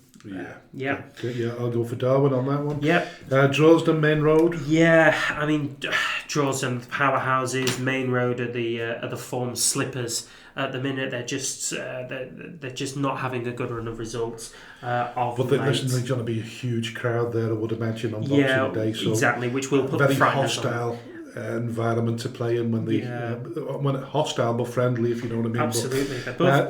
Dave Pace's team there, I think they'll come out on top. I'm going to go for Drogsden. Me too. I'm not going to mention Skems yet. We'll skip to Nelson versus Garstang. Yeah, again, that's looking quite straightforward. That's a home win for me. I think Nelson. Well, we certainly want Nelson to win, don't we? Certainly do. Route 1 Rovers versus Steeton. Yeah, that's an irritating one because that's another team that we could have really done with watching, really. But I think Route 1 just have enough power to kind of see them over the line. So I'll say a home win there. Yeah, Route 1 for me as well. Thornton Clevelands versus Holker Old Boys. Yeah, I'd say an away win on that one. Yeah, which brings us promptly to our game against away at Mughal. Yeah, we've played them twice this season already. Lost 6-0 the first game, lost 2-0 the second game. This one is probably the best opportunity we have to beat these guys. They're not in great form at this point in time. As I said, they arrested a bit of a slide and they have won their last 3 games. With that being said, though, we made it really difficult for them the second time around. But the goals that we conceded, we could look back on and say that we should have done better there. With that in mind, the only thing that I know we're going to struggle on is that we're missing a couple of key players for that game. Yeah, listen, we know this festive period is difficult at this level, and we know that a lot of clubs will be missing key players due to family commitments and such like. So me included. Yes, you're not there either. I'm not there for the Mughal game. I was just going to do a baton exchange as well. I've got the VO standard. No, you have to save that one. Yes, you will. No wonder I've got a bad shoulder. Anyway, I think Tommy will set up.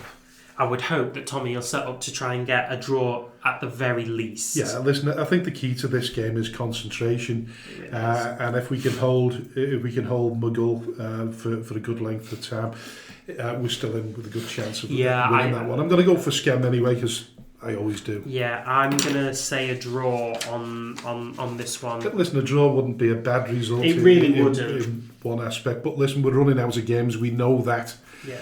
And we don't hide behind the fact. Listen, whatever team turns up and hopefully They'll be as keen to win that game as anyone. There's going to be a huge crowd there, by the way. Well, we'll say huge. It's going to be hundreds. There's going to be a big gate there, I would imagine. Yeah. So moving on to Division 1 South. Yeah, we will for the rest of the Boxing Day. Through that as quickly as we can. Absolutely. Hallscott Heath versus Eccleshaw. Yeah.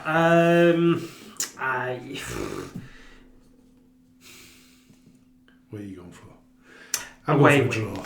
Okay, all right. I'm going to say an away win. I think Eccleshaw will do that in the lunchtime kickoff. Then we've got Asheville versus Camel-led 1907. I'm feeling a home win there. I'll go for a draw again there. Okay. Yeah, 2 draws. I don't normally go 2 draws back to back. Folleymere versus Stockport Georgians. I like to think that under Foleymere's new management, having grabbed that first win or that win last week, I think they'll still be going for that one. So I'll say a home win there. I'm going for Stockport Georgians. Fine.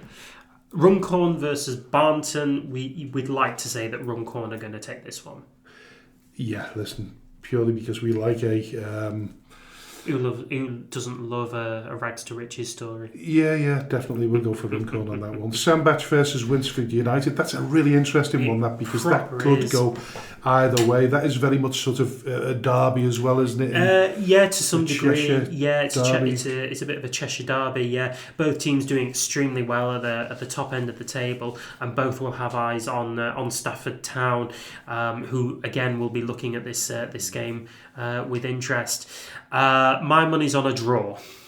I'm gonna go for Winsford purely based on the fact that I think they're too strong for Sandbach. Okay. They're a good team, but yeah, I'm going to go for Winsford on that one. Alrighty.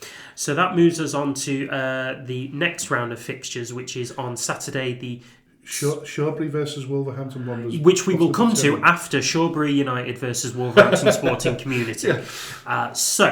I will say Wolverhampton Sporting Community on that one. Yeah, I'll go for Wolves on that one. Yeah, we can call them Wolves, sure. Yeah, call them Wolves for sure. So, I've noticed there's no fixture for Stafford again, is there? No. Where are they? Hardly. Has it been missed off the fixture list, or they played too many games? You probably have asked for a little bit of a break.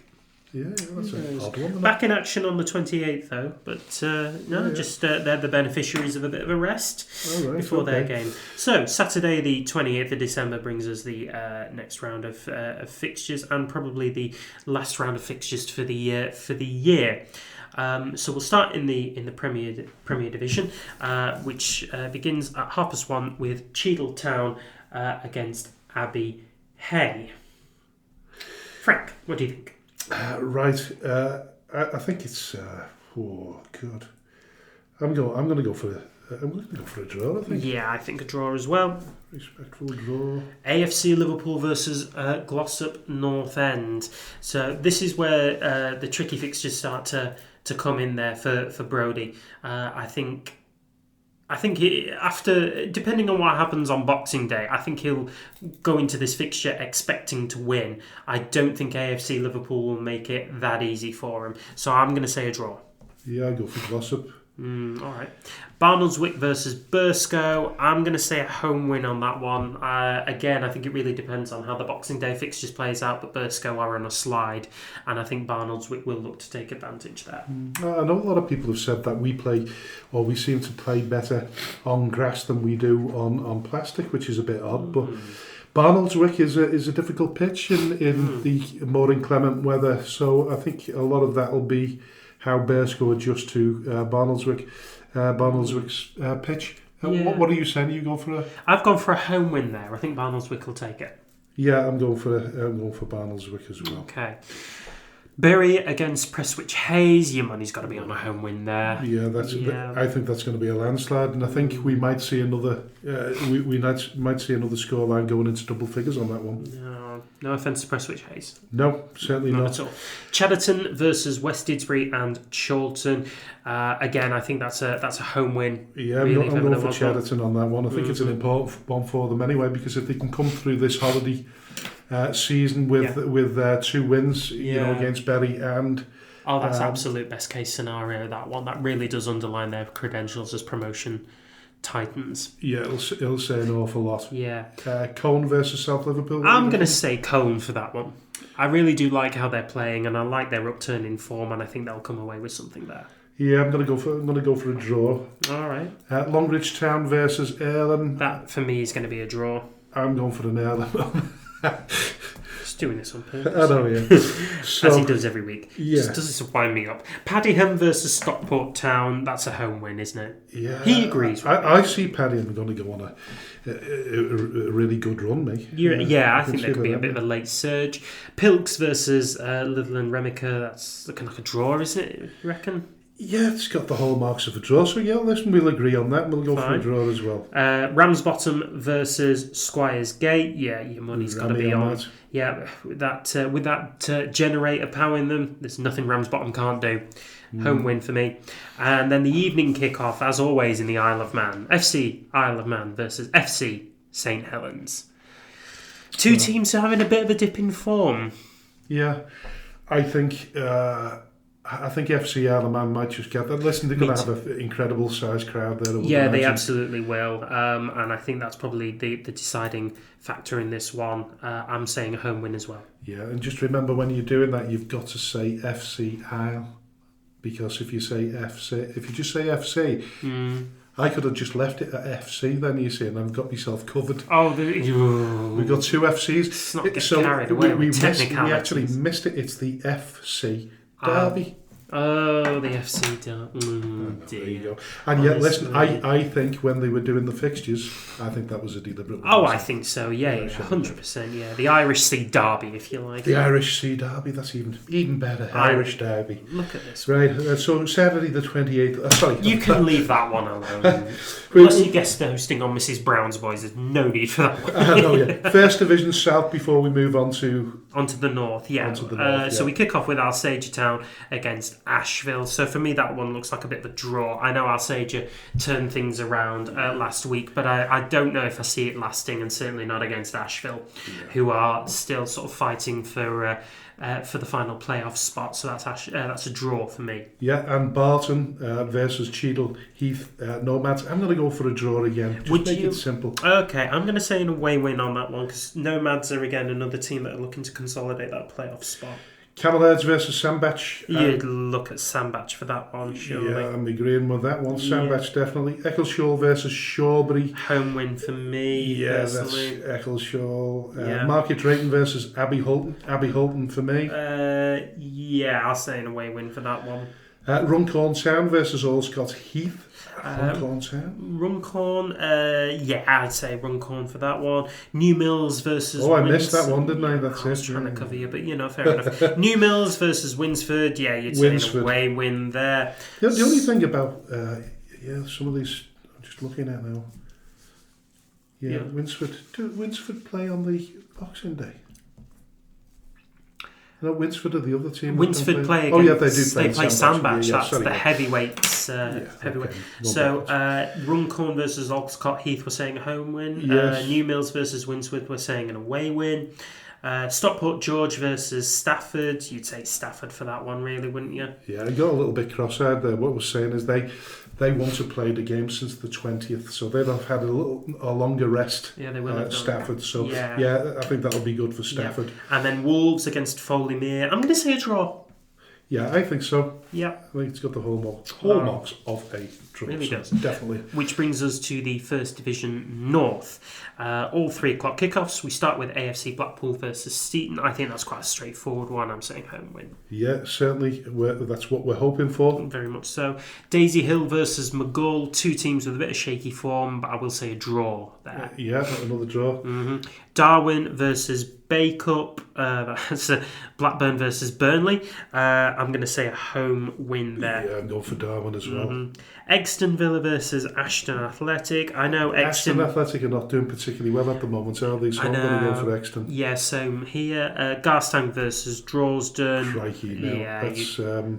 That's got to be Droylsden there. If that isn't, I'll cry the whole weekend. There you go. Holker Old Boys versus Atherton LR. Now that is a biggie. That is really a biggie, and it's probably the biggest test for Davy Jones and his boys, because Holker, as we said, they are a hell of a team, really good kind of heavyweight team within this division. They are scrappy. We'd have to say, based on the games that we played against both teams, we played Holker twice now. Based on what we've seen at the beginning of the season when we played Atherton LR, Holker look the better team. They do. Firepower-wise. Yes, they do. That said, Atherton LR are there at the top for a reason. They're the hallmark of their displays this season, and why they're at the top has always been down to their defensive efforts. So it's the division's highest goal scorers against the tightest defence. You would think a draw here. But just purely because of home advantage and how I saw Atherton play against Ashton, I am going to say Holker. Right, okay. I will say a home win for Holker there. I'm going to go for Atherton LR, and I think that will be the sort of, that will make more sense as we go into the final games of the season. That could be instrumental in who will be crowned as champions. Yeah, it really could, yeah. So I'm going to go for Atherton LR. Yeah, I'd like Atherton to win. My heart is behind Atherton, but my head is saying Holker. Main Road against Thornton Cleveleys. You'd want to think that Main Road will arrest this slide as soon as possible. You'd hope that they do that against Thornton Cleveleys. I would say a draw here. Yeah, what have I gone for there? I've gone for Main Road. You've gone for Main Road? Yeah, I'm going to go for Main Road. Back I think they're a difficult team to break down. We had to work extremely hard to beat them. Well, I think we played the perfect game, really. Yeah. I'd say this, that when getting our first win means everything has to line up perfectly, and it did. And I think Thornton would have to do something similar to us in terms of they'd have to have the perfect game as well. Yeah. I think that's one of the games where you're looking at, in order to win that, it's got to be a last minute winner. I think so, yeah. Route 1 against Nelson. I'd say Nelson, just too much firepower for Route 1. I'm going to say an away win. Yeah, I'm definitely going for Nelson myself there. No qualms about that. And then the last game, Skelmersdale United against Ashton Town. Like I've said before, all depends upon, in every fixture now, it depends on concentration, discipline. Yeah, it does. And sort of prowess in front of goal. I think if we're still in contention with 20 minutes to go, I think we can give anyone a run for the money. Certainly can. Yeah, we should be back to a bit more of a full squad by then. I'm certainly back. I think there's certainly at least 2 players who are probably back as well. I can think of home advantage may very well count for something for us. I think it'd be good to have some voices behind the boys. And Ashton are their own bogey team from time to time. They're arresting a bit of a slide. They took Atherton to penalties, but beyond that, they are having a bit of a difficult run, and I don't see any reason why we can't take advantage of that one. I'm going to say a home win. Well, listen, I'm going for Skemmers, as I always do. It's an interesting fixture because it really is.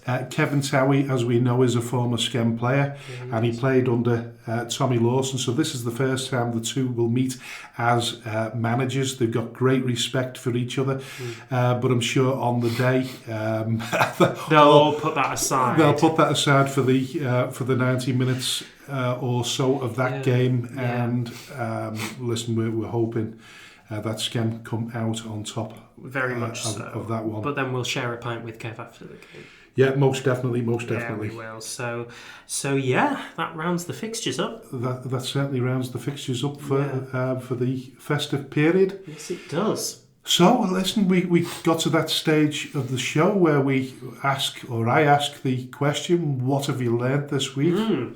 So what I have learned is that it takes an awful lot more to be a referee than what we originally thought. But it takes a whole heck of a lot more of education and mental fortitude to be a good referee. Yeah, I've learned that I will stand by what I've said before, would never ever contemplate being a referee. I'm far too old for it now, but it's something certainly I never contemplated. No. I think they get far too much stick and abuse, and I don't like that. But the biggest thing I've learned is life is too short. Yes. And often is the case even more premature, and my heart breaks at times. And as poignant as that is, it's a constant reminder of the fact that when we talk about discipline and aggression and violence, I just want people to think twice before they do something that a lot of people will regret for a very long time. Absolutely, yeah. And the final words to AJ. You've been listening to the Speaking Frankly Football Show with me, AJ Vegette, and my co-host, Frank Hughes. Please remember to like, rate, and review the podcast on wherever you get your podcasts. We are also on social media, on X, and on Facebook, so please remember to give us a follow as well, to be the first to find out the next and latest episode as and when it comes out.